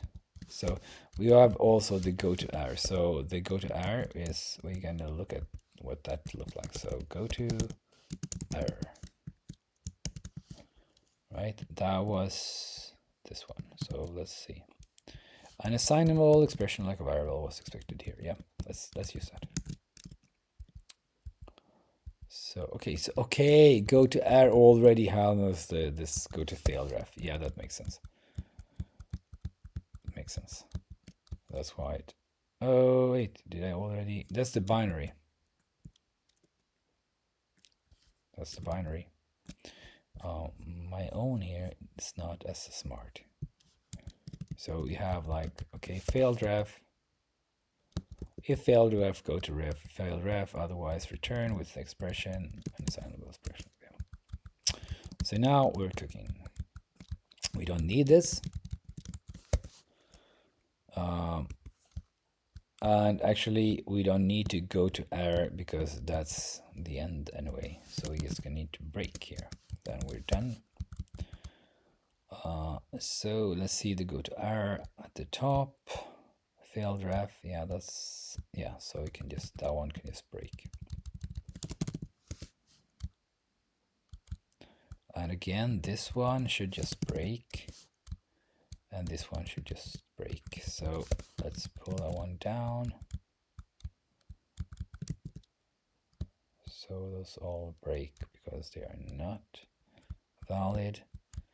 So failed ref, failed ref, failed ref. Okay, all this now kind of, maybe it works. Okay, so we have this. Okay, so let's put the failed ref as null.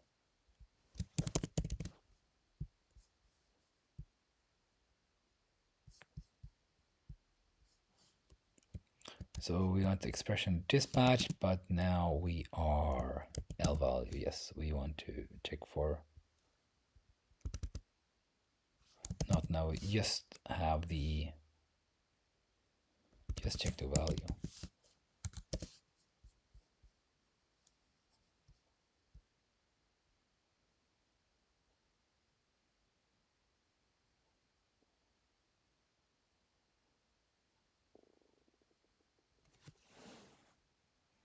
Okay, now we run tests.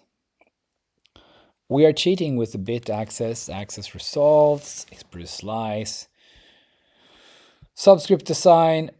So this subscript assign now, that one is interesting. And because that one is already, that's just something that is created when you do the analysis on subscript with check equals value. So it's a bit weird. And I think like what you want to do is basically handle the subscript correctly.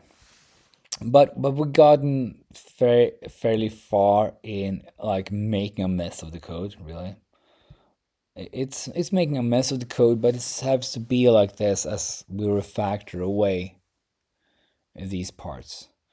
So what we got is like the binary thing here that we now duplicated that code with the binary like in L value dispatch, but this is like containing all the information that we had before in various places.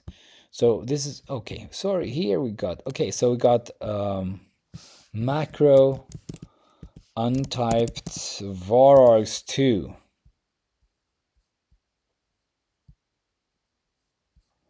And we got something here. So let's see why this fails. Did we was it the splat or something? Because we're now saying that this is an error. So let's see why. Okay, I will pick this one up. So this is great, having all these test cases, by the way. Super important. Otherwise, I couldn't refactor this aggressively. Like I couldn't keep up this speed if I didn't have test cases. So they are essential. Okay, so now we know. What happens was we got what? We have a ctarg. A ctarg. Where are you? So here was assuming, I guess, yeah, ctarg, right? And that one has to be analyzed. Otherwise, we don't know what's in there. And so the ctarg is like right now it's actually the ctarg is kind of funny here because I bet the ctarg when it's a hash is gonna be having a problem.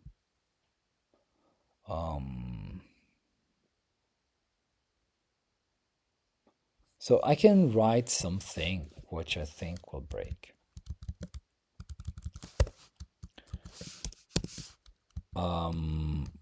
And that is something like this. So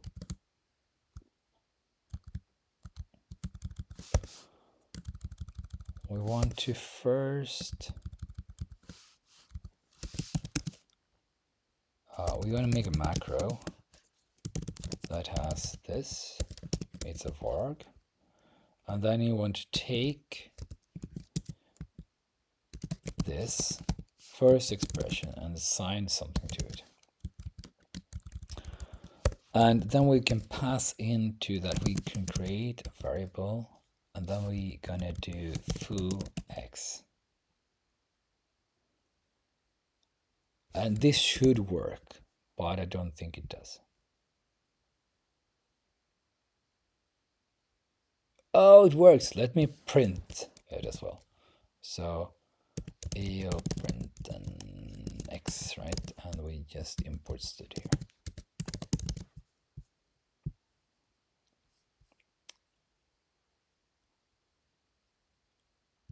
Right. Let me think about why I thought that would break. It's because, wait. So we have to, it's not enough. I have to make it a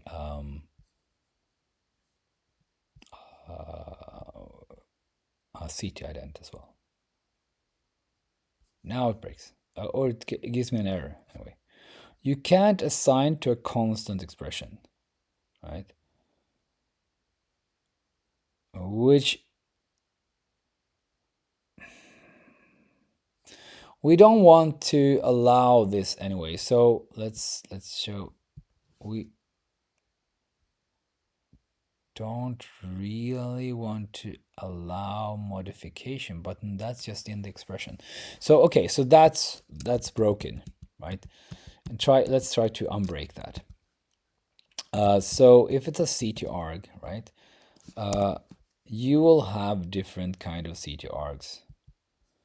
And those are, let me show you somewhere in the analysis. So it's not going to be there. It's going to be in the CTArg somewhere. Okay, is it only there? Okay, so we have it here. It goes from running. And if you get this via account, it resolves it. If it's an expression, and then finally, if it's an expression here, you see, okay, you're gonna do it and you're gonna, replace it, and then you're gonna use the infer on it. And that's always going to assume it's now a it's going to assume it is a constant. You want to resolve it as okay. So we can add this strength pool.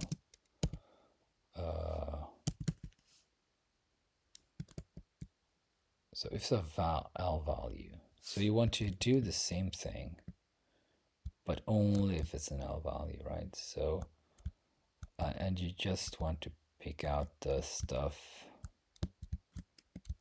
for the L value. So what you want to do here, let's just fix this. So again, we are duplicating code a little bit here. And okay, so it's an L value and we have CTArg, right? So we have CTArg somewhere. There we go. So we're gonna pull that out there. Okay, so okay, span, it's, we don't need to do that, we know that. Okay, so if the type here in this CTArg type equals what? It equals a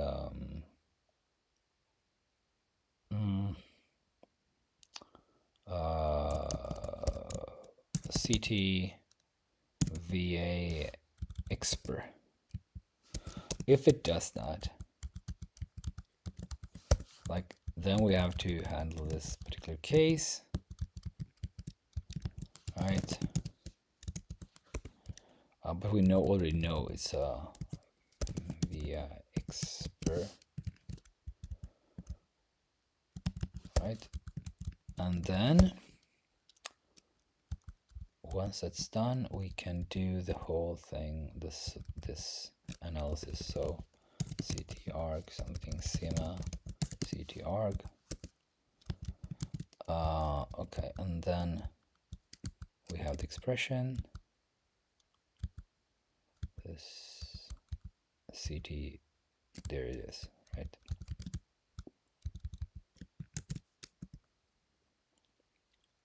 Yes, so this means here in this particular case,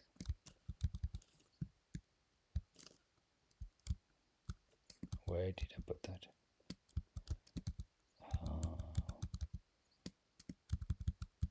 CTArg, the other CTArg, the one I pulled up. Where is here?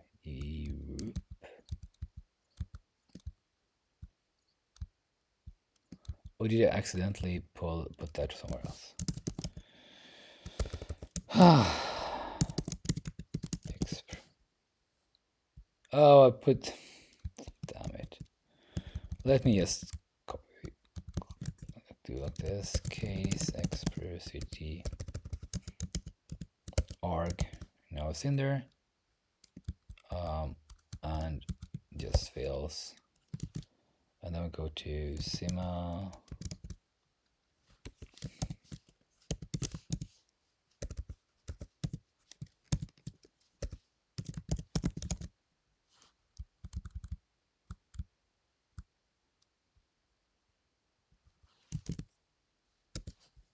Here. Let's see, I see it. Right, so we put here. And then we can remove this one. So, okay, we have that check. And in that case, otherwise we want to go to this, for example. So here, if it's not in there, we just can go to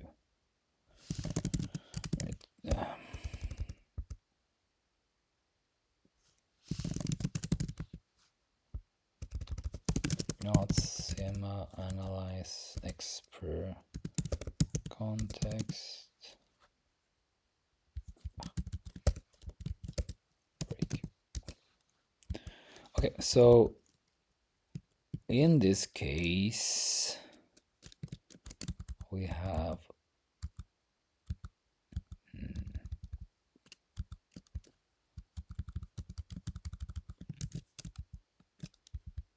okay, already done that. Okay, so we do the replace, right? But we only do that if we already know it's okay. So it can only be used in there, and then we replace it, and then we go and do we now?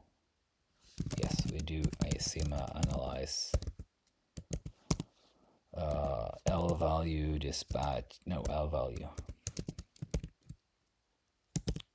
with this new expression and failure. Okay, so like that. So in the case of being like this, we don't use the normal analysis. We just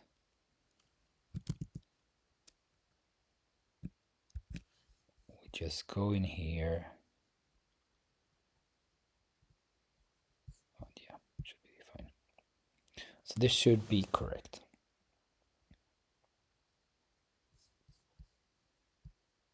Ah, Sima. Okay, let's see what happened there.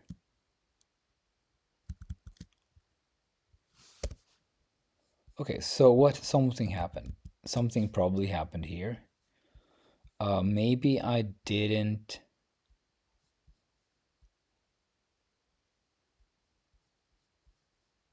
Maybe this analysis is wrong, right? Because it's doing, probably has to do, go, let's see what happens. Okay, I'm not sure what happened. I am not sure of the state there. Okay. Like, okay, in this, when it copies, it ends up in a resolve not done, which makes sense, right? But this fails. It's replaced, but fails.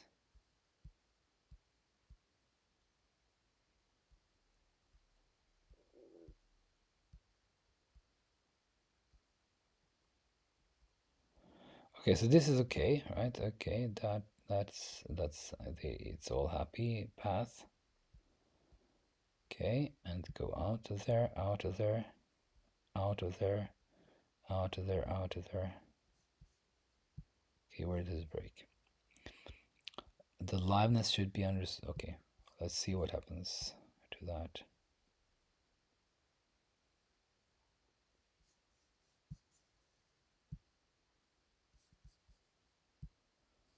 So there's a CTI ident, and the resolve is done on that, and it's still in here.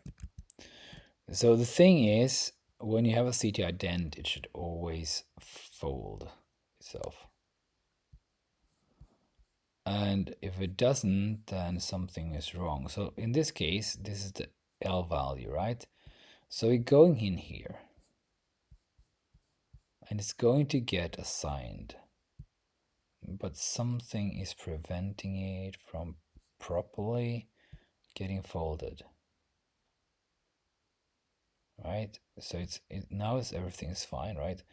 And it can be assigned, and we do assign this.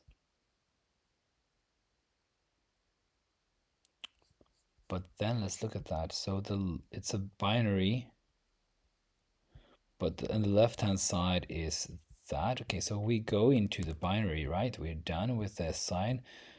Why is that not folded? Right, so we go in here. That's fine. Okay, yes. And we're gonna see if we should have folded that. Oh, hang on. Why doesn't that work? The assignment there should have been folded. Something that I do is preventing the folding from happening. So it works with the CT identifier. So that's the annoying thing here. So if you have a CT identifier, that's the resolve that I was expecting to happen, right? As if you had this CT ident, right? So let's go into this, further into this. Now we are here, and we go into the other context, right? Yes, we go into the other context, and then we're going to use this. We're going to replace this expression with and this one is the CT ident expression, right? Okay, so we're going to go into here again, this is dispatch, and we're going to go here and we're going to resolve that. So now it resolves properly to something, and it's red, and yes, it's a decal, and everything is fine. Okay, and now we go back, right? There's a success, and the dispatch is a success. But now we never get to this thing, this identifier assign, and we can't get to this. This is the problem here, because this is already making assumptions. So it's doing this hash here, right? But once that is done, we need to go further. So what happens in this case, right? It does analyze the left-hand side. And what does it do? Like, is the left-hand side analyzed or not? It's probably not analyzed, right? So we need to do the left-hand side analysis. That's not that. Then we know we don't need a retry. We don't need the special stuff with the subscript, because we're done. So maybe this breaks this type info thing. I have to look at that. Sorry, poor pronunciation. Okay, so we get an error. That's fine. Oh, we get a bad error. So we get okay, an assignable expression. So we get the problem with the type info. But I think that is, possible to resolve. So why do we get that problem with the type info? Because we are not assuming that a var with a type info is okay. So, but it is, right? A type info, we have the CT type info. Where is it? Case CT. Where is my type info? Okay, so type info might be okay or not. So for now, let's just in case it's, if it's the type info, let's do it early. So if left kind, let's write some note here.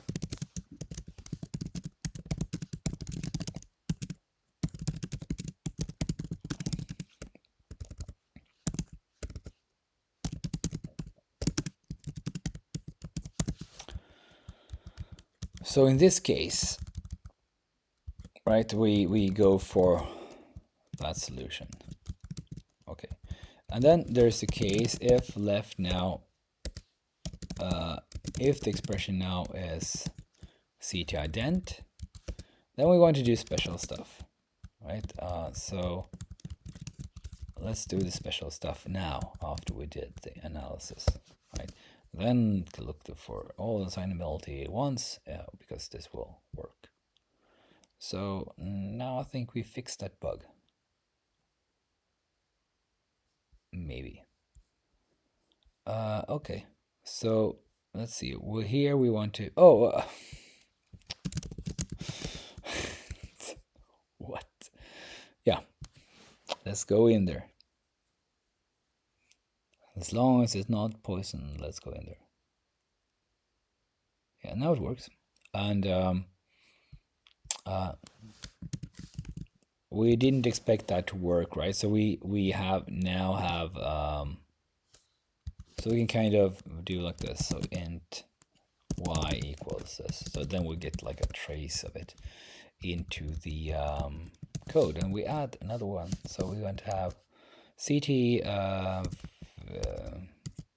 vx per assign, something like that. That's the name. Sorry. So let's find something here. So that's where we put things before.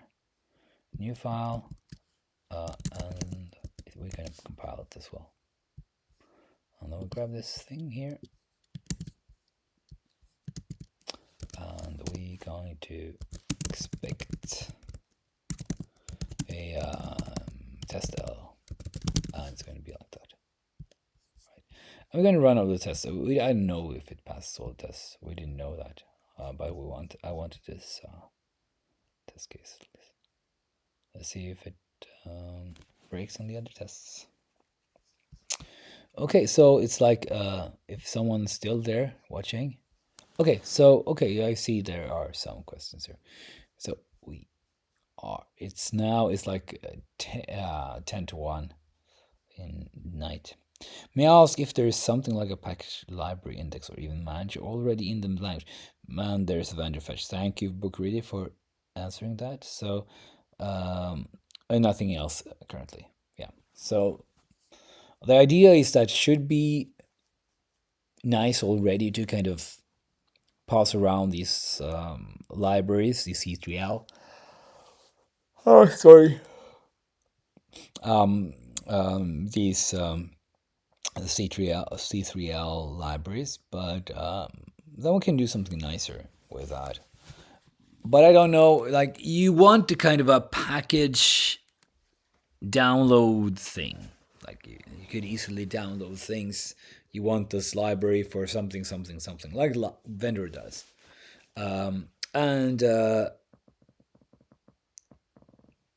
you like you want this convenience, right? But at the same time, like no one wants to have the kind of thing where you download 20 dependencies, and tape your things together. Or maybe you do, because that's the way you get adoption. People are actually using your language because it's kind of convenient, and you can do that when you're really lazy or something. But we'll see. The downsides of providing this feature has been proven that it's been proven that this really creates really sucky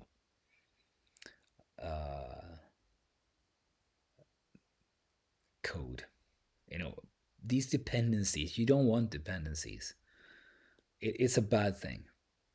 Dependency is yes, something you have to carry around, so you have to be fairly should be you should be careful with your dependencies, but in general people aren't. And the thing where you kind of download something and it downloads dependencies for you is scary. It's you don't need to have that. I mean, this whole thing started.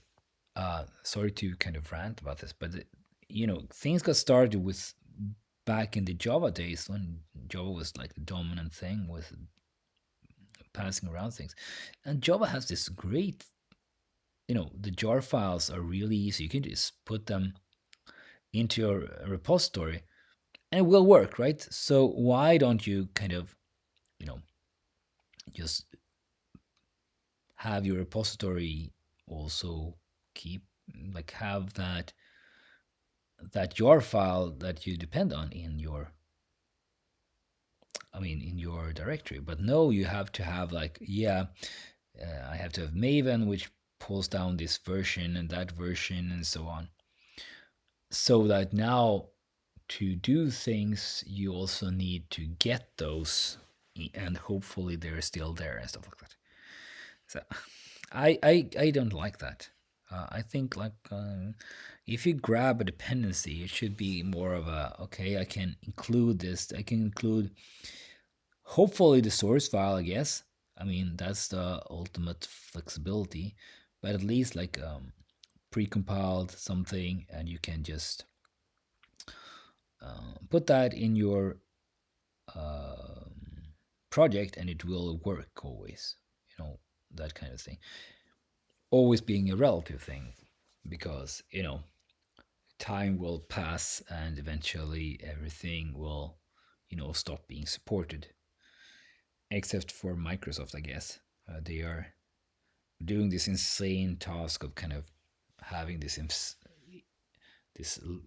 very long tail of backwards compatibility. But looking at something like Mac OS, some old binaries will stop, things will stop working eventually.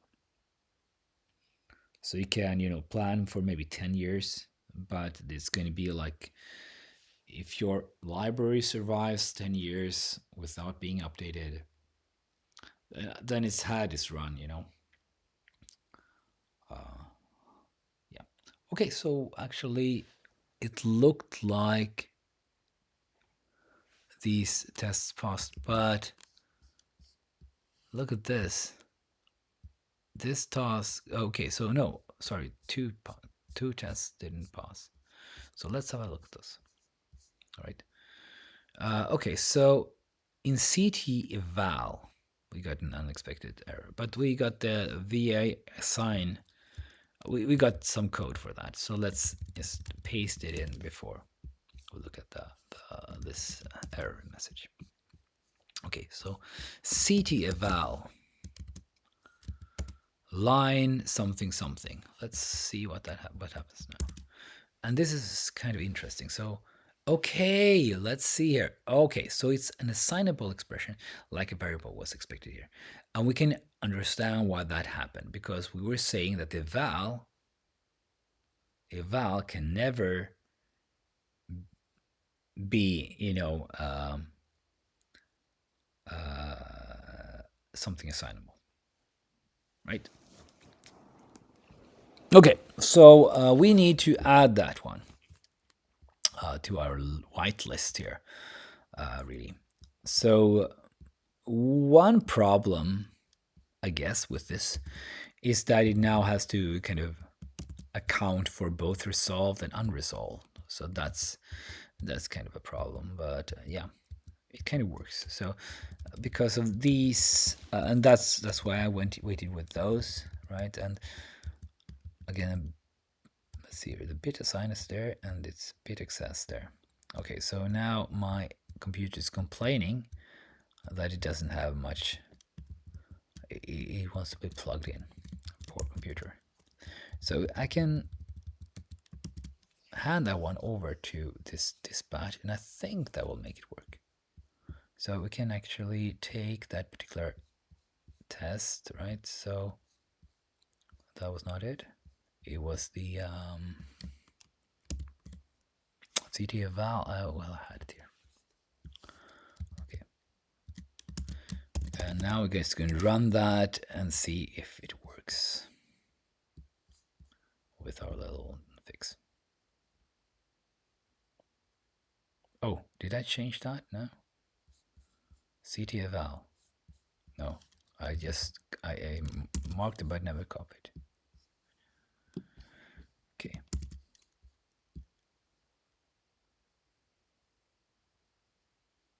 Yeah, it works now, right? Okay, now let's see here. I will plug it in. Right. So,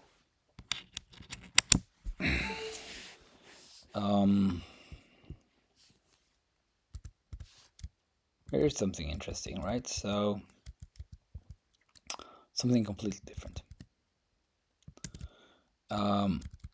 What if we could do this, right? I was looking at whether this would be possible to have as a syntax. Of course, there's also like this, right? And this. Talk about this. This has the advantage, by the way, of actually not being ambiguous. This is ambiguous. This thing is ambiguous.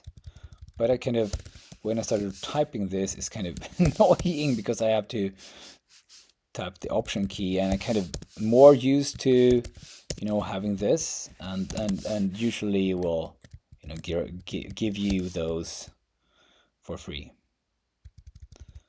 But it has some merit to be able to do this. Definitely not saying that this is happening, but and we also have this one, right? And the way to kind of figure this out would be to create this kind of parse it actually like this. Because then you see, okay, it's a type, right? And it's followed by this. Then, yeah, then you have like, then you have the, inside of here, you have the int, right? So you can then, basically you want to look for these, right? So there shouldn't be a problem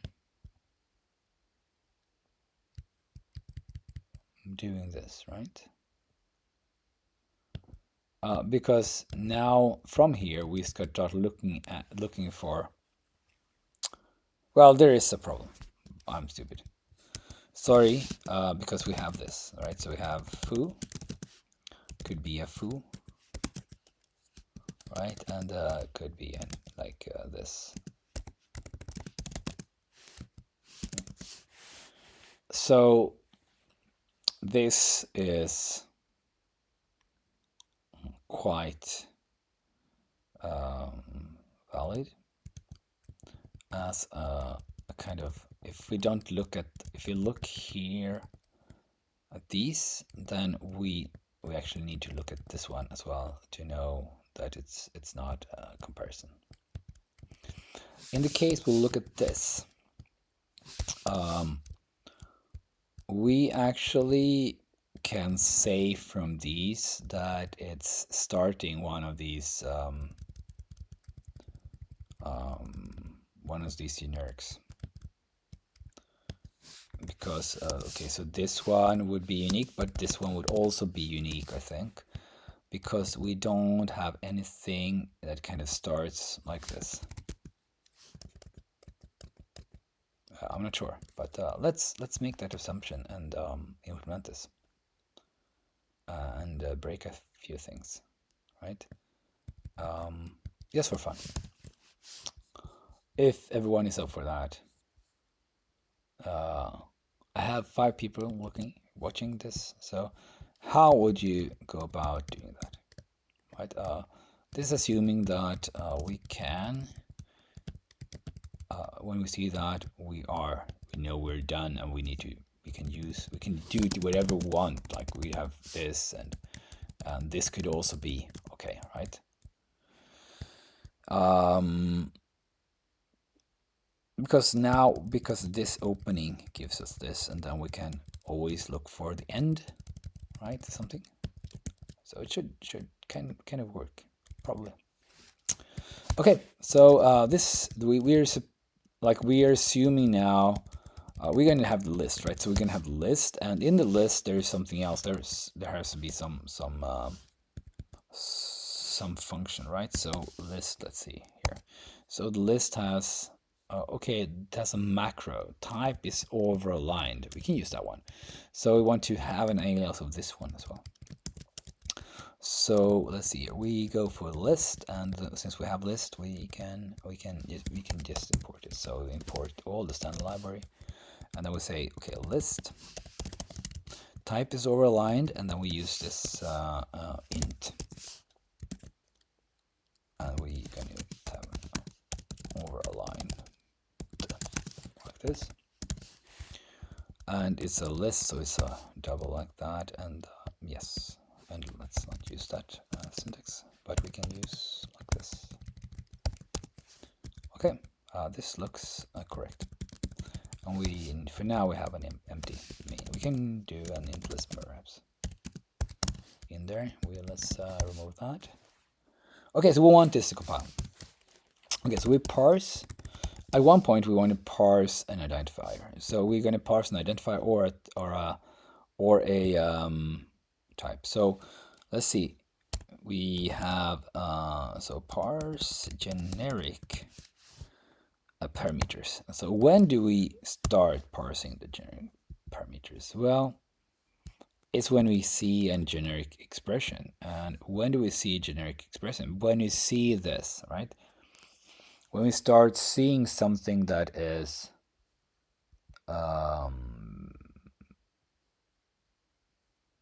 this kind of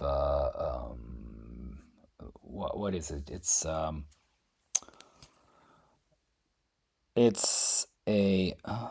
okay. Wait. So you get this genpar as a suffix, right? So that's when you get it. So we can have other things. Oh, let's see. Hang on. I'm not sure now. So we get the generic expression. We know that the left-hand side is the start of it. Yes. Okay. Sorry. So now we have this. Let's see here.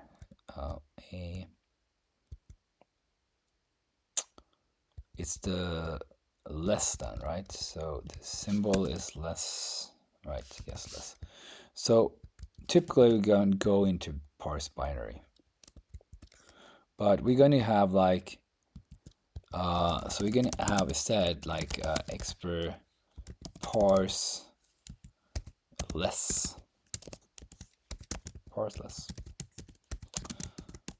Don't expend your energy in left side. We can do it after binary.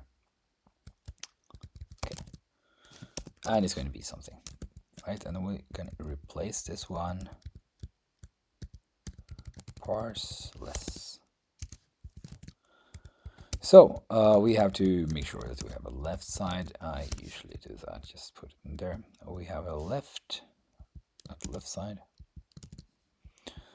Okay, and then we have. Oh, it was called left side here. Okay, it was called left side. Okay. Right.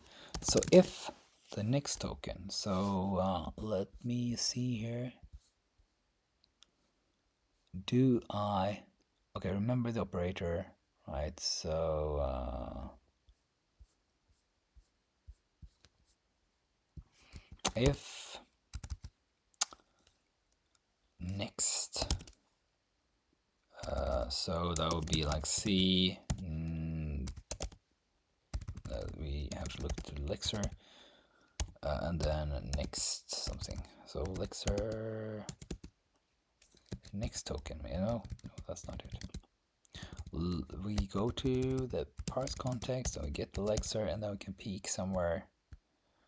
What is that? That's the token type, right? If this token type equals token bracket, right? L bracket, and now we have like this. Then we want to parse generic. No, parse generic. Let me move this one down. We have parse generic somewhere. Parse generic expr. Okay. So if it's like that, we want to parse generic expr left. And otherwise, we want to parse binary.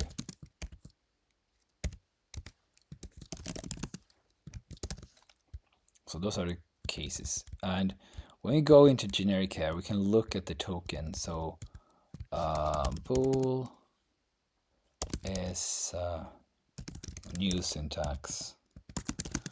Toke is C, CT, no, less, right? Token less.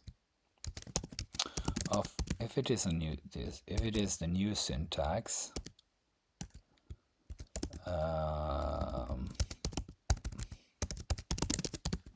then we need to advance one.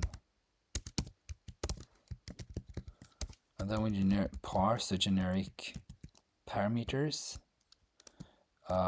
in which case we also need to know is a new one. So we have to do like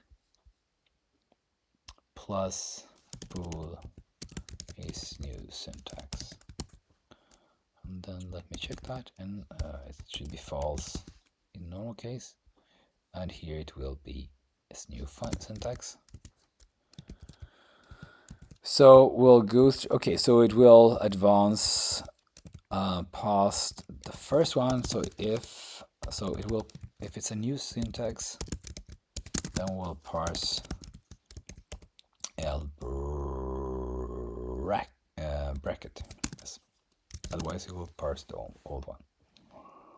And eventually, if it's the new syntax, then we want to do this. Oh, I'm not sure that this thing is very hygienic, so expect, yeah, hopefully. Okay, so oops, is new syntax. In that case, we want to if is new syntax, then we want to consume first a right bracket, and then we want to consume a greater than, and then one return true, something like that.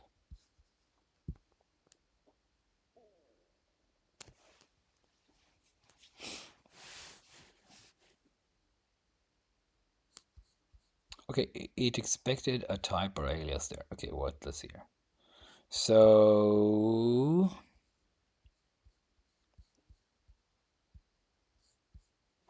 let's see how the parsing works here. So we get in here, I think, for the I think we get into the whole less somewhere. So where's the less? Okay, so we get here, right? Do we ever get into the parse generic?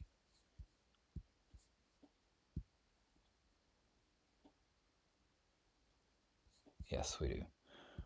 So now the left-hand side is the type info. That makes sense. Oh no. Okay, I'll have another chance, right? And I go in here. It's okay. If the token is less, and that's going to be true, then we go one step forward. Then we are going to create a generic ident.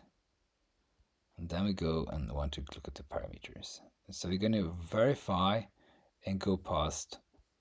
And the token now is an L bracket, which is the one we're expecting. So now a parsed expression. Let's see if there's comma, and there isn't. So we go in here, and then we consume the bracket. We consume the greater, and then we're done, right? And now we are fine, right? So why is this a problem? Because we're getting some problems here, right? Okay, maybe I should have the maybe I should do this again, right? I'll start here, and then I put the console on, and then we go back into that thing. So we get 1, 2, 3, 4, 5. Let's go in here. 1, 2, 3. Parse, comma, do. Everything is fine. We're done. We go in range, expand. We go into the subs. We're done. We're going out. Now we're going to next thing. And that was be okay. And it was US. Yeah, that makes sense. And so we're gonna turn the left side. Right. And now we have what? What would you get here? We expected an expression to... Hang on, did I do something wrong here? So...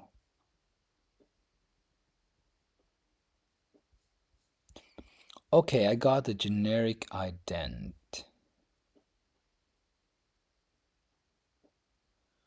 But that should be fine.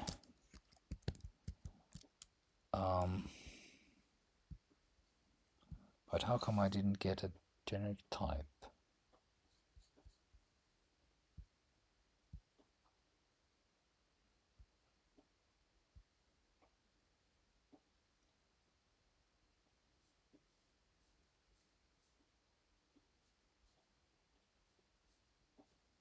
Oh, wait.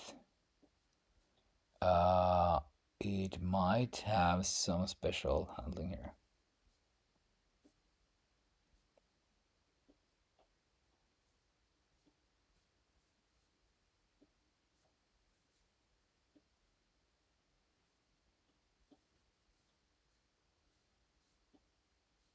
Okay, so let's leave this out for now.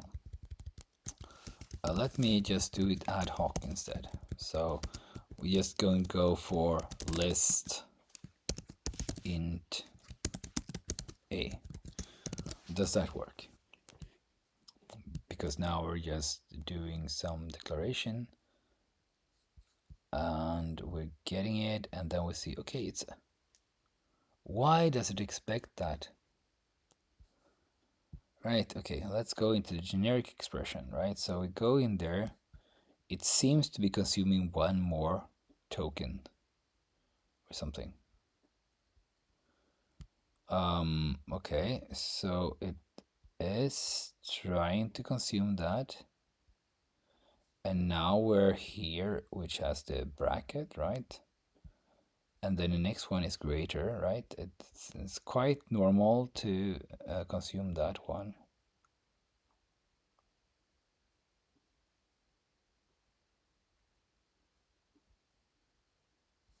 And then the next token is an ident. What? Oh yeah, of course, because that is the variable. So it's done with that, the left-hand side, right? And now it feels like, okay, it's, yeah, going back to the left-hand side. Done. And wait, I know. So it's not a type info for some reason. And why didn't become a type info? So let's see what the generic does. So, okay, wait. I have an idea. All right. So then, if I'm right here, then this should have worked. So the overline should have worked. Let me just verify that overline one worked, because types are doing different things. Because you need other things to make that work, right? We do generic things. Works. Okay. Then we want to do the other ones. So now we going to also parse the generic things. So let's do like that. And it's in the parsing again, but it's not. It's just going to parse the type. So in the case we parse type. Let me look at this. So here's the simple way to do this. Oh, hang on. Did I just crash this? I think I managed to crash the compiler. So hang on while I. No, that it's kind of live, but it's not working. So I can't edit anything. Oh, wait, I got something here. It's like I managed to hit some button and now things are just totally off. So I see kind of something in somewhere, but I can't. Things are not working. So let me close CLion for a little while, and we are going back into CLion.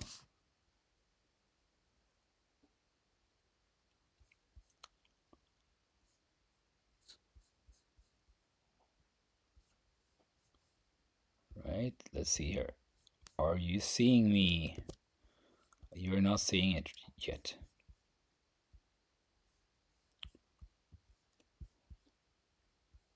Oh, it kind of destroyed everything. That was interesting. So it kind of erased the entire list. Let me show you the screen again. So I think I have to click here. Make sure that's there. Okay. Right. So my list just disappeared. So I can get that back from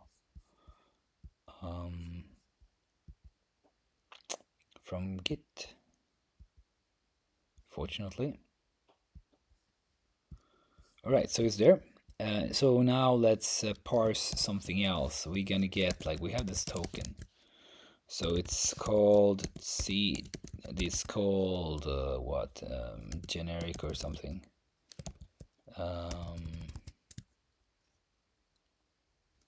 What's the token called?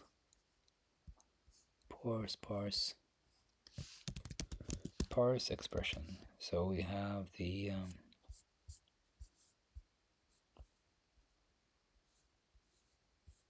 this thing for generics.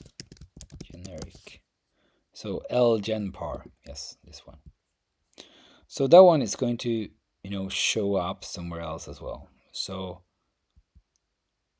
so we have it here. So when you do the def type, and you don't want to have the chance that it's there, right? So let's see here. We have the module params. I'm not going to do that now. So we have this though. So we have the case where we have you want to parse a generic type, right? And then you want to know how to end that one. Okay, so here in this case we want to have bool is new syntax, and it's going to be some value, and let's do that there. So in this case, we already also have this one. It's not going to change. I'm not going to change that one. So people, if they want to try it out, they can do it for the types. Okay, so if we get a token less here,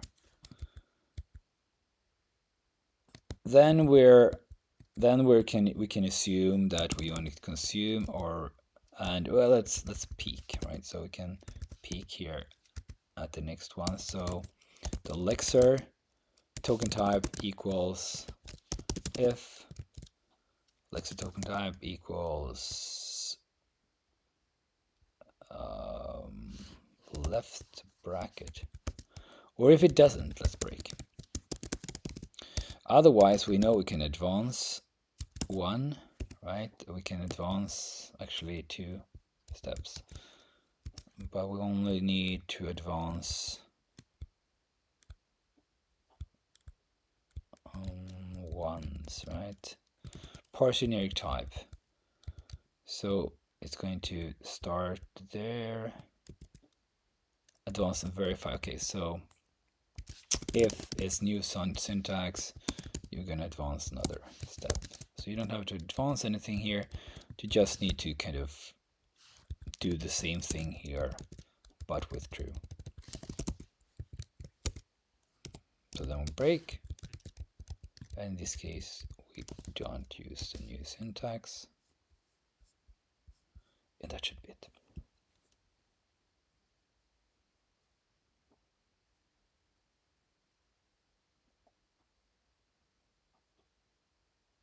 Yep.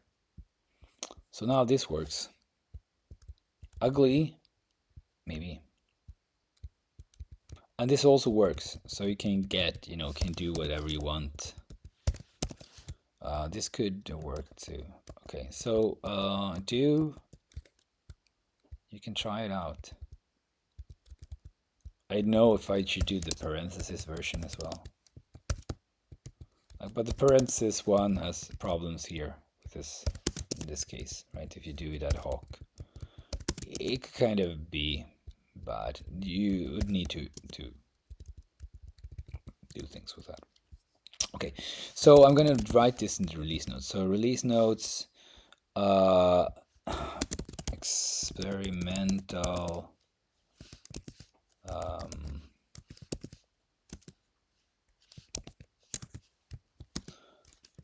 syntax for generics. I don't know, and because let's add that one as well. And then we have both of them. Or should I? No. It's hard to type for me. It's I like it. I like it in the sense that it can make it easier, but it's hard for me to type. If I write this, I end up full list. Why is it hard to type? It should be the same, right? Oh, I know why. So the reason is when I get this, I usually get these this pair, right? So I get the pair, and then just forward one, and it's typed. So if I get this one, I don't get the help, so I have to press it twice. But we could do, complementing, like if you get that, you already get that, something like this, and then you have the int. Then it boils down to the question which one is more easy to make out. I have the feeling that this is this is better, but I'm not sure. Okay, yes, let's put it in for fun. Let me be very clear. So, very experimental syntax for generics. We did continue value refactoring, right? And let's go through. This was the parsing thing we did. And you don't see that, of course. So Stupid me. I'll have to share the whole screen later on, next time or so. Okay, and with that, I should really run the tests, which I didn't do, the last thing I did, but you don't need to watch that. Now I'm going to look if you have any questions. So, okay, let's see here. So, there have been some questions. Okay. Okay, is this something like a pattern? That was clear. So I want to define a simple library. How would I go about distributing it? So if you want to distribute that, you just basically put it in a folder which you call C3L, like your name foo.c3l, and then you can compress that one and also call it foo.c3l, and that would be like something you could share. And that could be like a single file. There are a lot of these examples. People have done all of these, like a lot of libraries that you can have a look at, actually.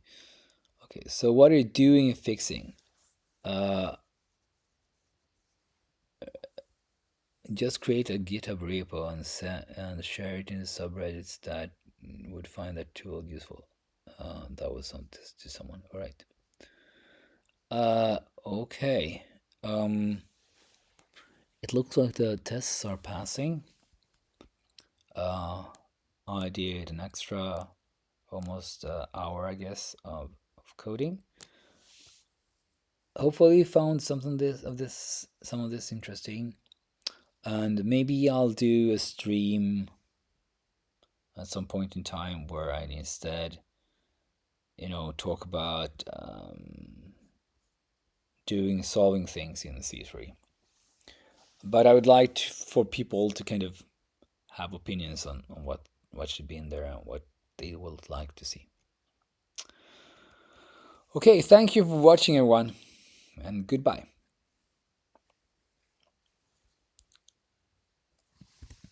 We end with a bit of music.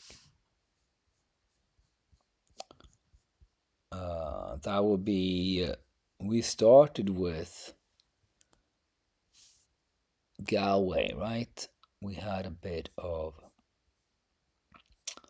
classic Galway music. Let me find that in my SID player. Why is this not alphabetical? It is alphabetical.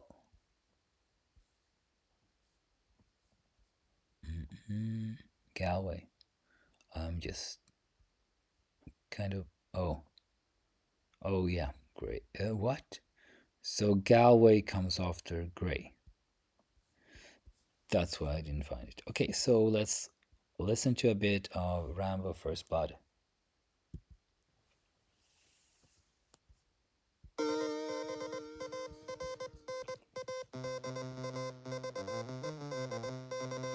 Thank you for watching.